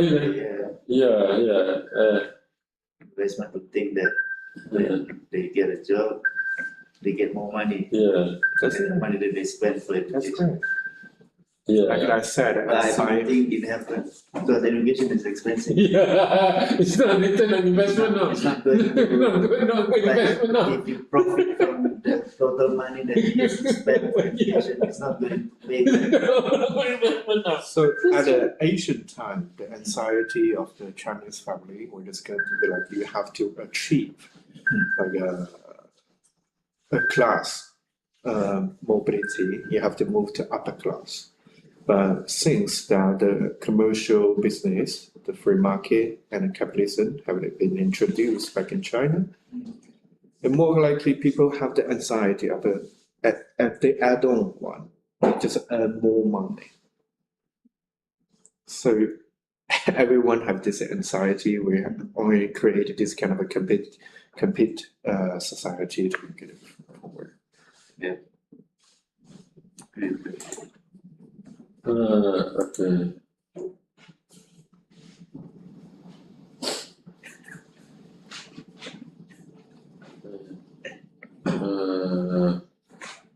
Apa ni? Oh, that's it. So is it? Want to say ini lah? Okay.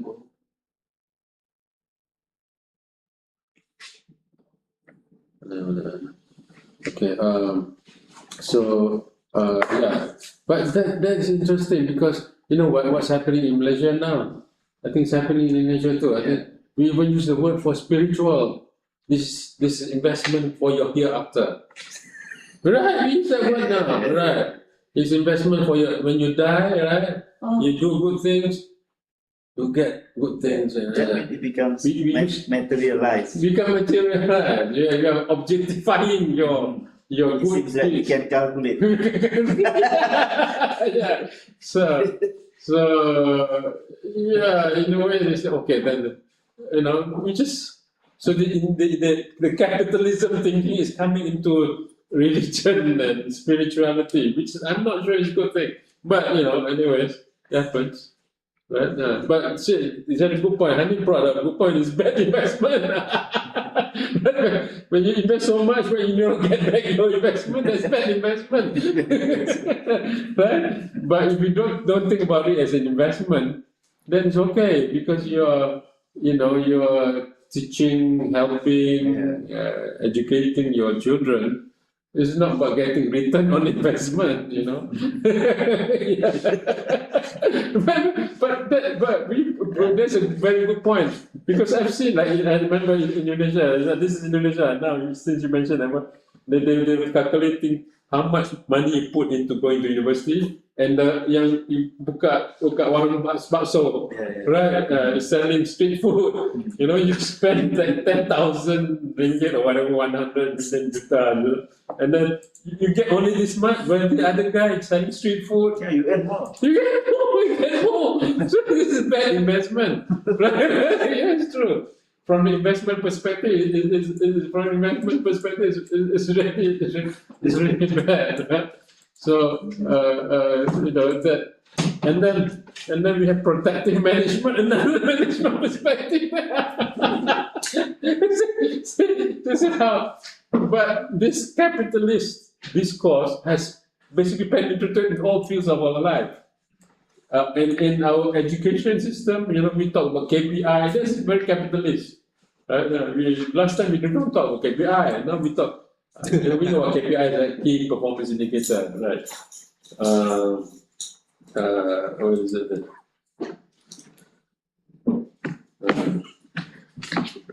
Yeah. Okay.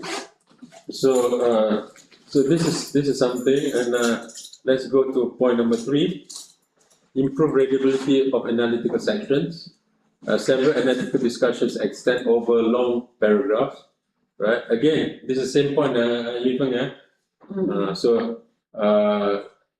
I see this I see is the strongest empirical chapter in your thesis. Good Sun Tzu strategy. It's good Sun Tzu strategy.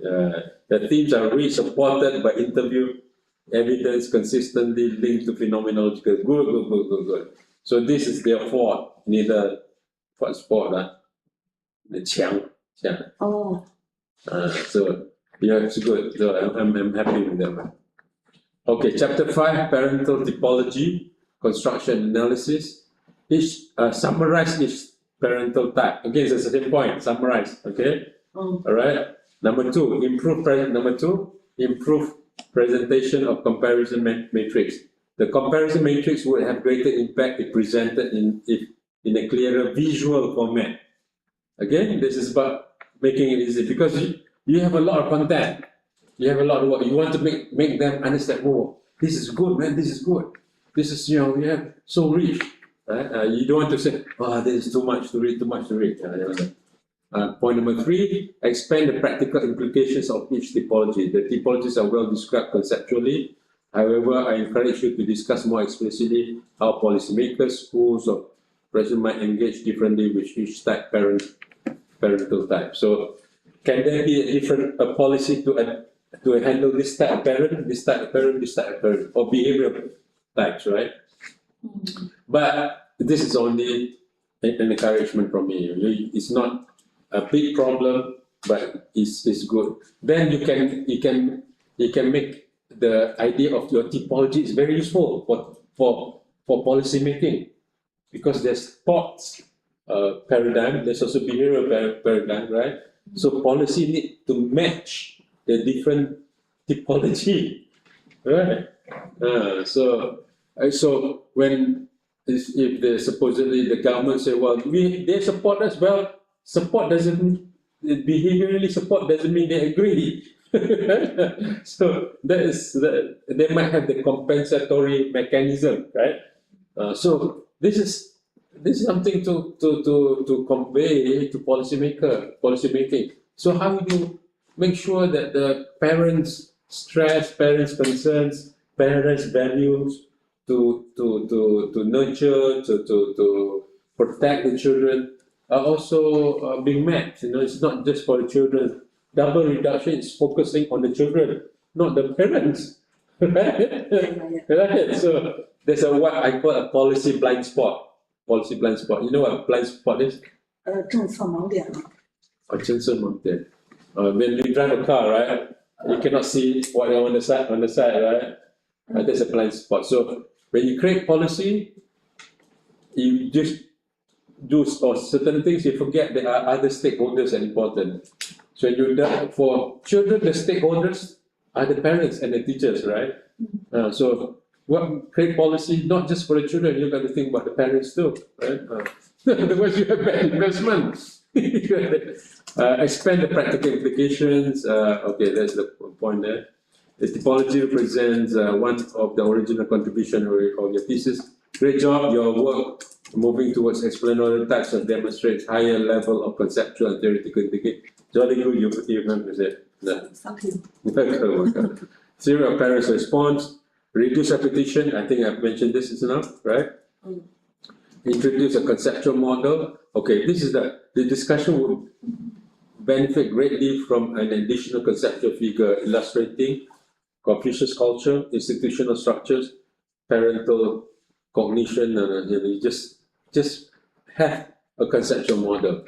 Now, I'm not sure how you do that, this conceptual model to explain it, but if you have all this and you just connect between do not draw arrows, don't do arrows, just lines. Just lines, they'll be enough, right? Okay. So you have that conceptual model is actually your theory, actually. It's your theory. Don't use the word theory. It's the theorizing of these typologies, right? Okay, and then strengthen the. This is where I noted. Okay, sorry. Strengthen the concluding practical implications, page 368. Please note that the term practical implication, practical contribution is often associated with AI. So I think I told you all last time, right? To avoid using practical, use some other word, right? Not practical. Find other synonym than practical, right? Okay. Action-oriented implication or something like that. Usable, something like that. Yeah, find another word. Practical, because I know I heard that, and then okay, that's it. Yeah, come in. That's sweet. Come in. No, we have a group supervision. Come in. But I was thinking when we talk about it, when they have not called, I said, this is what happened to Tan Sri. Point about come. I have to say. I just want to talk to you. Okay. Hello. Our former Vice Chancellor, all the postgraduate students here. From where? From China and Indonesia. You can introduce yourself. Lambin? Yeah, I'm Lambin. Lambin. Yeah. This from China. Can put a chair. I just want to talk to him for a while if you don't mind. Okay, don't. This is about link with This is for Sunday, yeah? for Nusantara. For Nusantara, okay. You know my son Johan, Yes, yes, finishing his PhD. yes, yes. He's been called up by two professors Uh-huh. who wants to talk about Europe and the Malay archipelago. Oh, wonderful.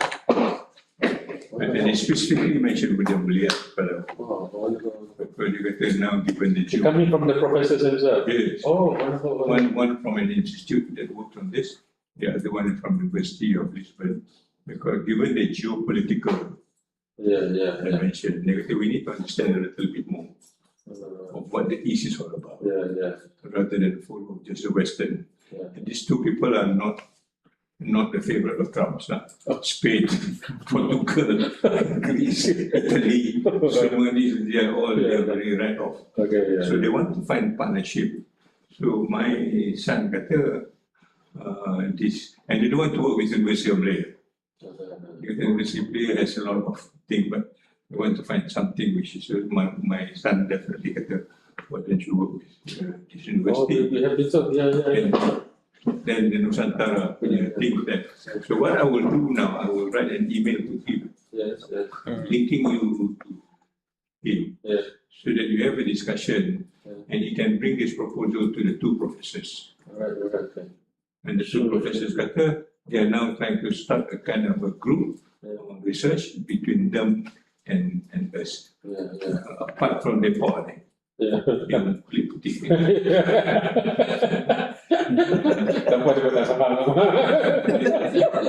Because they want to import people yang sawo matang ni. They said these people are so tak berapa reliable. Yeah. Dia punya pandangan dengan dia. So they want to get this, and especially Malaysia because of the Portuguese punya. Feeling there. Portuguese people. They have admitted to a certain extent they have done a lot of harm to us. Yeah. Which is a good That's the beginning. The beginning of the journey. Yeah. So my son kata if we can get more evidence from the Portuguese resources, Yeah. then it will be good for us to fight the case moving forward. Yeah. That whatever lah, the geopolitical things moving ahead. Yeah. How we can work independently from yang kulit putih ni. Yeah. Basically, there's the other strategy because they are also quite suspicious. Dengan group yang because so they want to go to the very indigenous group. Yeah. So I thought it's a good time. Excellent time. Yeah. Sure. Dan kebetulan pula, my last point, Maisuri yang tulis tentang Hukuman kanun. Bukan itu, she just wrote to me, she's going to submit a thesis at the end of this month. Yeah. And then dia kata, I want to continue with my PhD. Yeah. I don't know where I will read sama ada UIA ataupun tapi UIA, I dengar tak berapa nak entertain dia punya PhD for whatever reason lah. Yeah.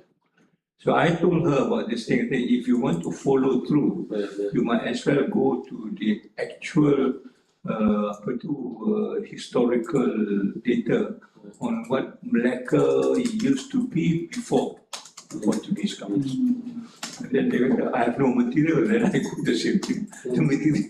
The material are all there. Yeah. You know? Yeah. So they kata, if that's the case, then I want to go and visit and see what the material, so that her PhD is based on these resources. Yeah.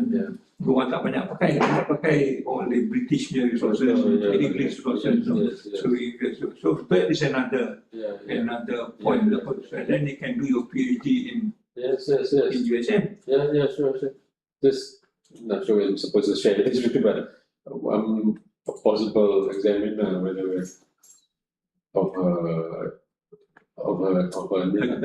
a thesis. Yeah. Bukan dia supervisor pun murad. Murad. Yeah, Murad. Murad is also looking for people like-minded people. So kalau dia pergi too much on the ustaz ni Especially now with the political. Yeah, so polarized. Penyakit. God, it's terrible. We've lost it lah. Yeah. I think they have been very successful in breaking this up, man. Exactly. Yeah, So that is another possibility we have not explored. Tapi kalau you can link up with Portugal and Spain now, yes. that would be a good foundation. Yeah. But Johan did his work in Mexico dulu kan? He went to. She finished. He did his masters in Valencia in Spanish. In Spanish again. And now he's doing his PhD in Portuguese. Wow. That's an international. That's a good. I mean, to me, it's almost like a blessing in disguise lah. You get people. They kata nobody when he was in Mexico. They kata there's no Malaysian in the Latin America because half of them do not speak Portuguese or Spanish. You know, and the culture is different. They kata in Mexico, if you want to strike a deal, you play golf first. I've seen that documentary as well. And then you do a discussion. No, yeah. And then you eat first and then you play golf. The golf, So that's why Petronas cannot. Donald Trump just play golf, Sorry, you get nothing. So Petronas cannot even penetrate because of this culture. The cross-cultural. You play golf first, you know Spanish, and then you discuss. Yes. Itu dia punya culture. Yes. Kita discuss dulu, dalam play golf. Discussion tak jadi, play golf pun tak jadi. Well, for some of us who don't play golf, So this cultural thing is very important. I give you another example. When he was there, there was a bid to translate a book, a Mexican book, and he put his name as one of the translators, together with I think 3 or 4 from UKM yang nak buat. They are all full PhD and he's just a graduate student. But he got it. Wow. And the reason is simple. Dia kata, dalam teks itu ada some of the dirty words. If you read it, it sounds like a vulgar word. But then in the context of Mexican, these are not vulgar words. Whereas for the people there for the UKM, who have not lived the place, translate it into a vulgar word. So the cultural context are not. Yeah. So, talking about that, in Nusantara, there is a study of that kind of broken languages, imperfect languages. You know what Mazhab Nusantara Mikuda? There's a Indonesian scholar who studies that type of, and they say, no, that's part of literature also. It's part of literature, but we do not understand it because we are using from our perspective. These are broken languages, incomplete sentences, vulgar, which is a study by itself. Exactly. And it's literature, it represents people of those era and that thing as well. But I'm a Minangkabau, so for example, the word in Minangkabau is all like this. All are truncated, kama. You don't know, but actually the word is ke mana. You know, kama. You don't know what. So these are cultural nuances that we don't know and don't study, and therefore we see these people uncivilized and stuff like that. So that's the one I want to convey with you. Sorry. Right, that's okay. There's one thing I want to show that Yefeng is studying one of the what's called double reduction point. You just want to show, you can show the alternative investment. So in China, they have eliminated tutoring, tak boleh, completely banned. And then they have make sure that the assignments given, the homework given to students are proportionate to the age group, so they have time to be more relaxed about semalam. But it's creating the one about alternative investment. So, but it is creating high stress for the parents because you have this contesting cultural values. They want the have investment in the children, the word is not the word fund. The word fund. They want to have investment on the children, and the government is not allowing that. So it's so we were discussing the term there is the word the alternative investment, because we use the word investment, and Hanif was saying, well, if you invest in children right now, it might be a bad investment, right? Because the cost is so high, you might not get the same material gain. It becomes very economic. Very economic. So, but we don't have used that word, during colonial, before colonial time. You don't invest in children, you just teach your children, educate children. You don't expect to have money gained from that one. So, but this is the impact of the English language. The English language is a worse language. Because they have, for example, when you talk about sejahtera, the only translation is happiness. Which is not. Kita ada sejahtera, kita ada gembira, kita ada ria, kita ada seronok, kita ada. Depan ada satu happiness and another one is joy. Ada two things. So you have to pick one of those. The moment you pick happiness, then it becomes something else. Not sejahtera. The Chinese language is more in depth. So I said, use the Chinese language. Sometimes it doesn't distort the meaning, right? Yes. Well, in this case, Eugene was pointing out, that investment is being used right now. And investment means money. Yeah, and it's not just because of the money. They also have to set some kind of a plan and a future plan. And their parents were just going to be like connect all the kind of resources, but mostly we're just going to be the money, and then like a human connection, some kind of a connection to the resources, some kind of a just create some kind of an opportunity for the children. They can have some kind of another way to be higher classes or just being successful. The point last time you raised about your critique of human capital. Yes. So you're going to see this is related to the concept of human capital, which has come into our everyday life. New liberal theory. One man has just come up with a book, Universiti that talks about this. This we need to very selective in using the words. First, the Universiti he just sent me a copy. And it is the refinement of the language. Exactly. We are all now. So you will be colonized by all these capitalist terms. So, I don't imagine last time when we teach our children about Mother, we expect to have some kind of return on investment or something. It's just, educate for education's sake or, tradition, but then the discourse comes. So the term human capital even, right, is the children become human capital instead of humans. So they just need you to work, and they don't care about the human side. Yeah, capital, right? Or human resource. They become resource, not human anymore. We set up human resource department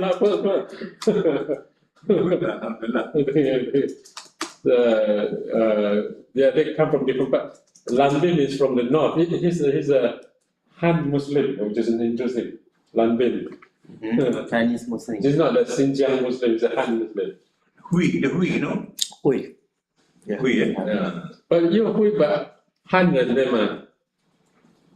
是汉人。回族 Yeah. 不是汉人啊。汉人。不是汉人 ，OK, right. So, yeah, the last. In China, only Huizu is Muslim. Only Huizu, but that's a new policy, right? Yeah. It's a new policy by the government. They cannot use the word Muslim anymore because they cannot use the word. They had to translate Muslim to Muslim. Because there was one incident that their leader went to visit the masjid, and then the imam asked the CCTV class, the imam asked the imam, how are things, how are you doing? Alhamdulillah, we are doing well. So, you're thanking God or thanking me?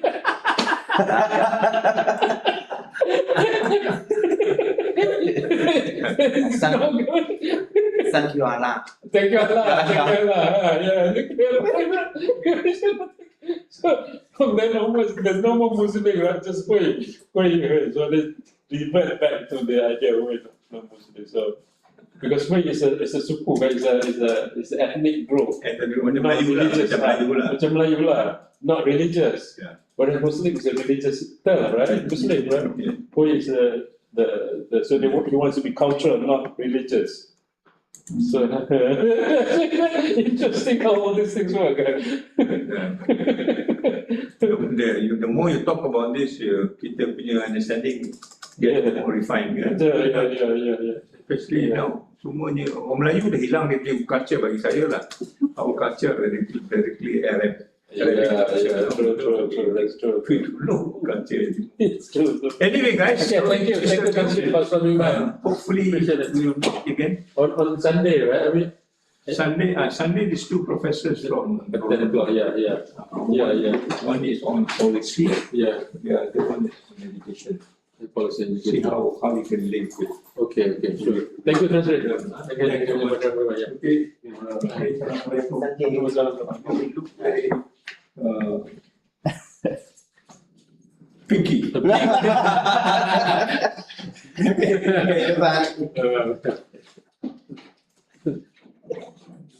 Wait. 是啥意思啊？说你可爱吗？ Yeah, could be cute. Okay. 穿着粉色衣服是优先显你可爱。 Thank you everyone for allowing you to come in. You know what the Apex University is he was fighting for USM. So when all the universities in Malaysia fighting for Apex status, he was the vice chancellor. And his thought was, no, we should not be our idea is not to be number one. Our idea is to help transform the higher education of Malaysia. So he had a different view of what Upper view. And large view. And it's not for us, for higher education. So you can see the USM transforming higher education for more sustainable future. Transforming higher education, not USM, right? So Apex was him. So when he's a sustainability. The whole sustainability discourse in USM started by him and a group of them. It was him, I remember Li Ming, a Chinese professor. He was the vice chancellor. And he created a whole documentation system for was defeated, USM won. So they were surprised how could USM win, because we have better documentation, we have better plan and better vision. So that was him. So when I think of a good vice chancellor, I think about him. So his vision and it's a very visionary, as you can see. It's very casual, very scholarly like. Okay, let's go to the point. Where were we just now? Chapter 6, right? Yeah. Okay, chapter 6, a conceptual model. So just about this part of conceptual model, I remember, you can say towards, this one is the one that towards the new theorizing. Then your point number 4, is not right? Towards the new theorizing of whatever, right? So you can use this to explain the new theorizing. Towards the new theorizing. It's not a theory, right? But towards the new theorizing, right?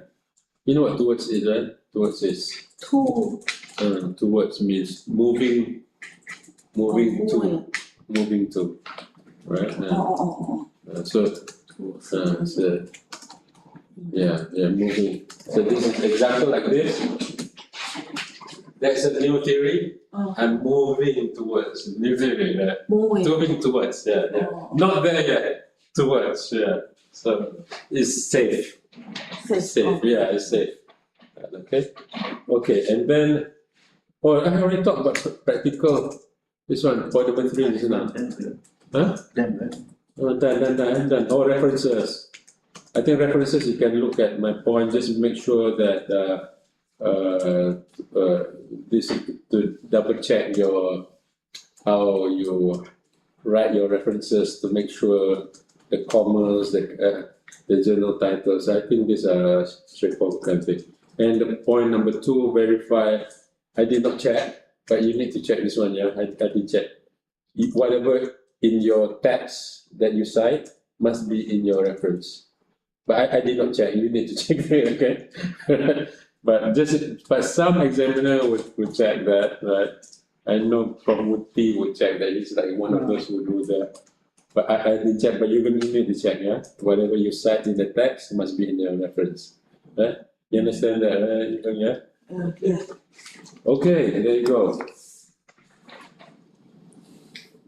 So your thesis is strong, solid. Make all this, then you're ready to submit. You already presented your findings, right? Research progress, you have done it, right? Yeah. Okay, all right.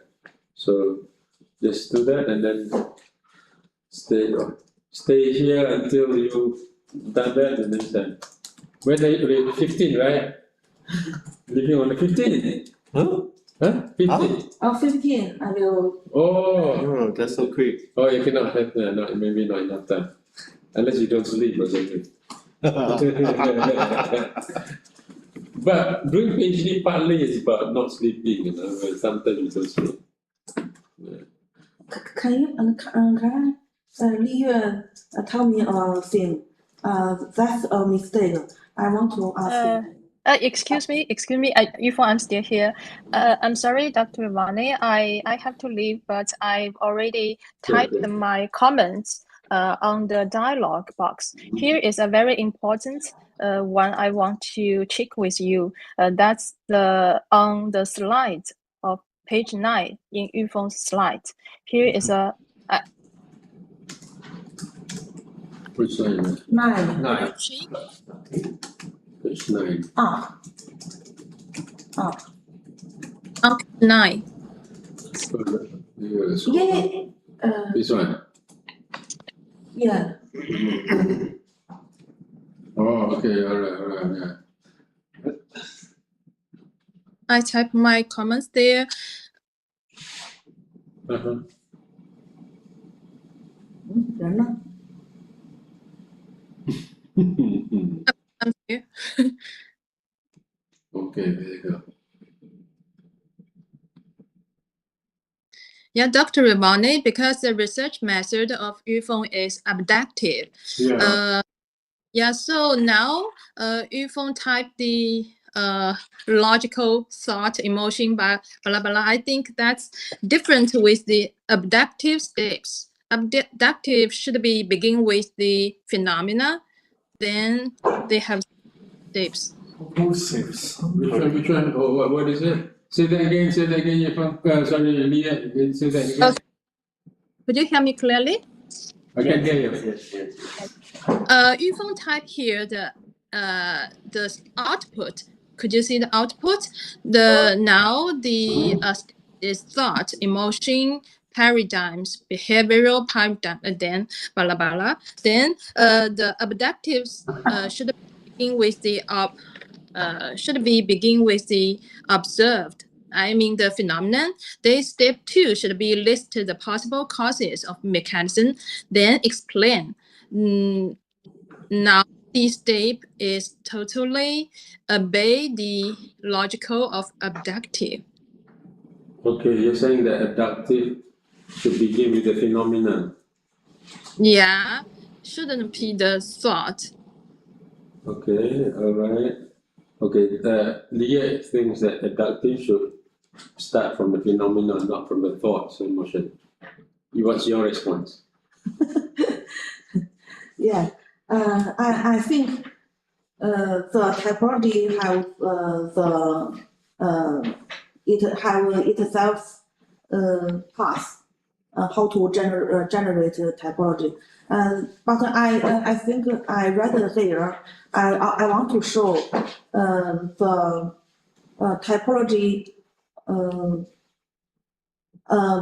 contains the thought, emotion, and behavior. That's 丰泽的。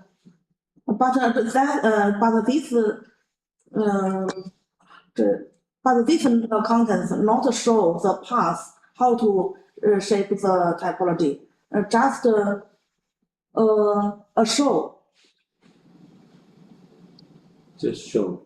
Just a show. I want to show the paradigms and the typology, but not the typology, the path. Not typology path. Not the path. Okay. So the question that Lia is asking, or rather the statement is Lia is making is abductive begins with the phenomena. What's your thoughts? What's your response? I based on the phenomenon. Okay. All right.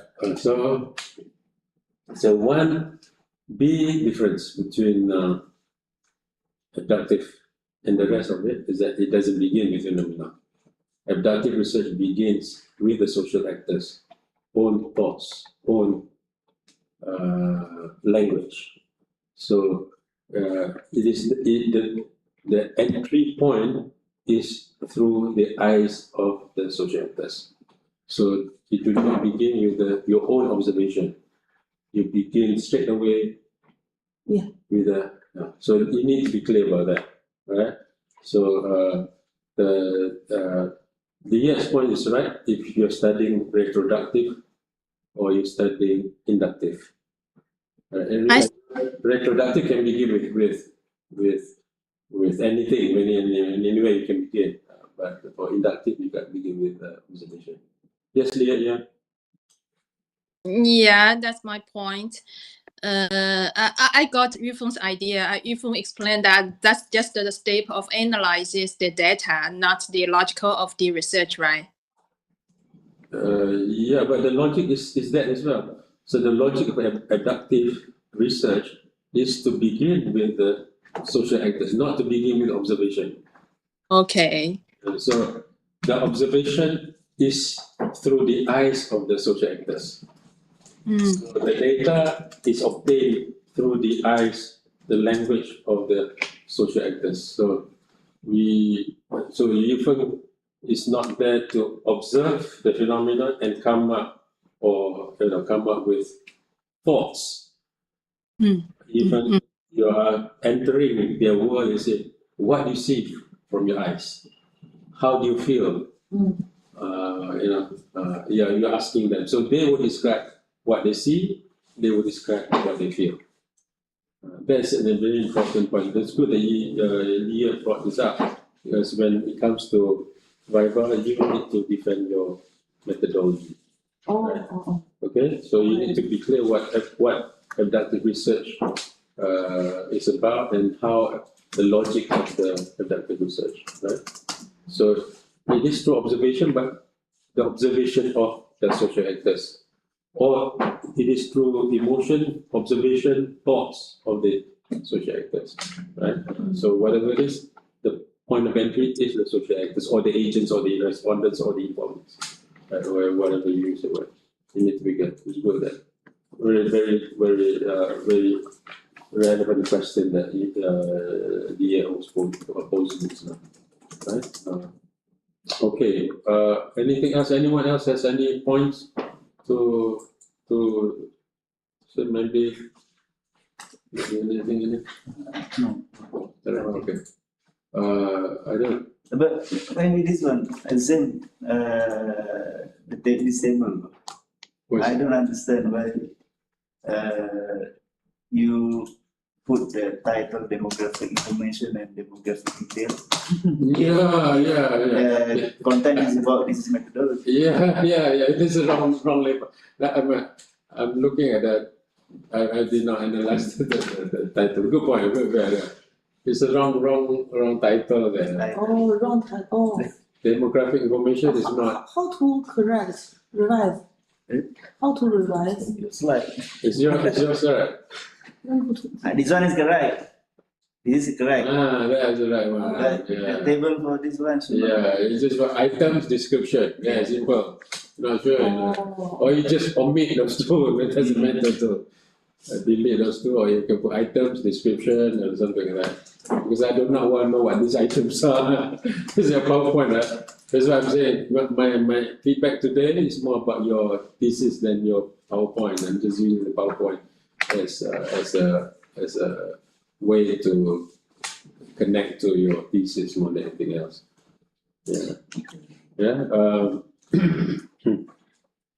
So I'm happy with your progress. It's good. Keep on. Thank you very much. Keep on making those changes. The main thing is about making it more accessible, more understandable, visually especially, right? Okay. I think nowadays examiners are also becoming behaviorally lazier because we are influenced by handphones and by all the short types of language communication, you know. The phones is being changed. No one read a book using a phone. I mean, I'm not sure no one, but very few people read a book using a phone. The most is as an article, and it's hard to read a journal article using phone. It's hard, right? I mean, there are still, but book. So we're talking about thesis right now, right? Thesis is thicker, you know, and the thickness of your thesis is a very important part of your strategy of any success, right? And you want to open the door and let them come in, right? It's important there. But that door, not any other door. Through a garden, you let them go through your garden and your main door, and let them sit down at your dining table and eat there. Not the back door, not any window. I want to ask you another question. Okay. How about the in the end this part appendix? The table. Do I have many problems? The tables. I didn't really look at your appendix, you know. Sorry. But appendix, you have a lot of flexibility. That's not a big problem. You're talking about this. I did. Okay, let me see sub-theme. Okay, sub-themes, statements. But it is similar with my the test. Is a test. in my thesis. Okay.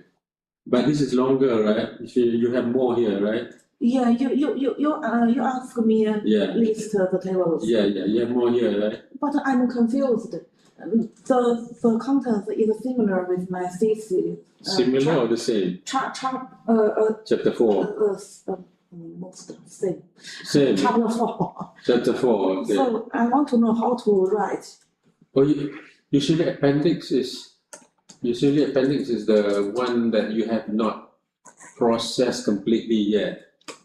It's more or less processed usually, but I mean you can keep it this way. I don't think it's a big problem, you know. But if you have more, you can put more in this one. If it's the same, it's a bit weird. But usually we don't put the same things that you have in your text in the appendix. Usually the appendix will have more, you know, not the summarized version, the longer version of it. Here, like you have like teacher 2, accounting mother number 38 or 30, right?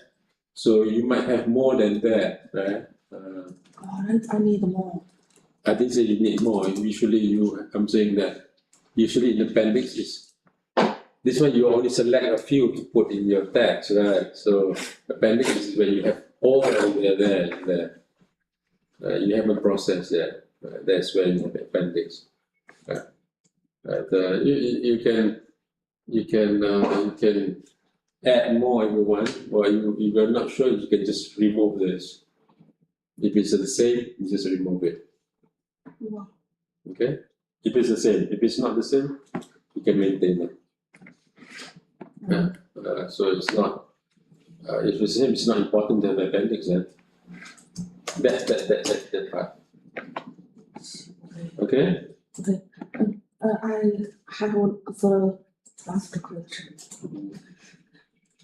This one. I want to. Can you explain this one? This. You told me. Towards a new type of theorizing.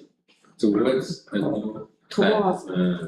Towards a new type of theorizing. New. Type. Of theorizing. Theorizing, yeah. So I need to revise the chapter 6. Yes. This is your title. Yes. That's already off. Theorizing. That's theorizing. Theorize. T-R-I-Z-I-N-G. Okay. T-R-I-R-I.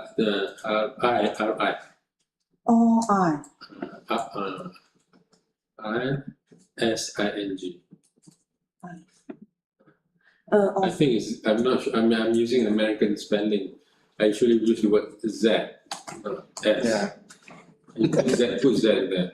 I don't know the right English words now. I recognize my spelling bad, man. That's bad.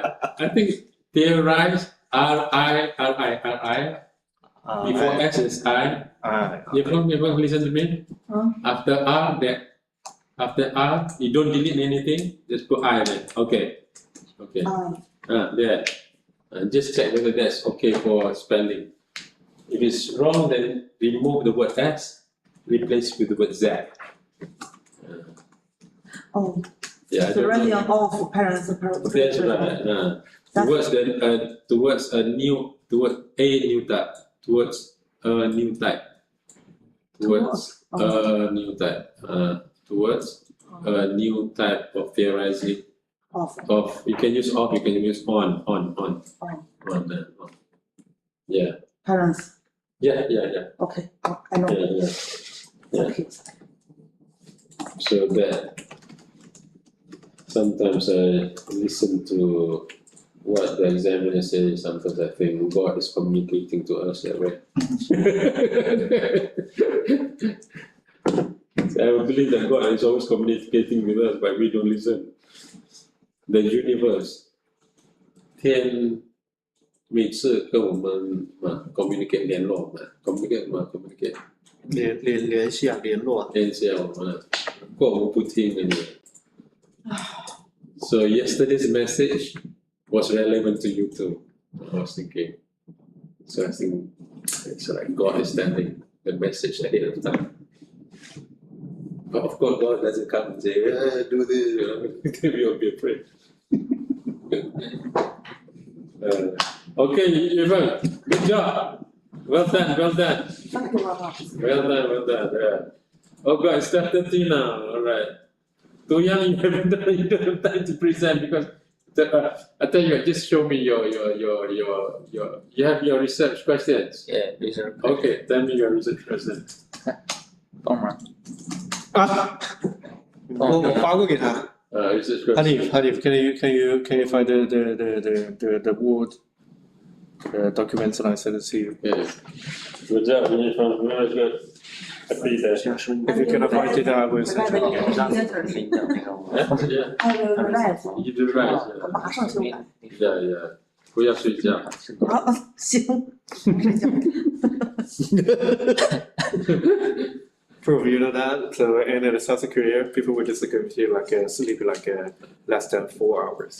Oh yeah? Oh God, that's like punishing on the people. Yeah. So the South Korean people were just going to have like a drinking the ice Americano, but just replace the water.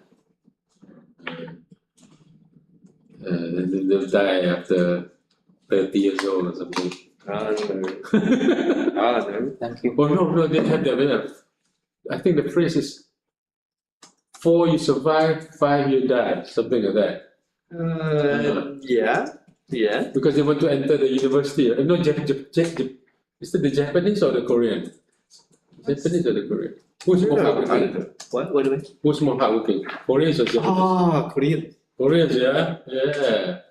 这是谁的呀？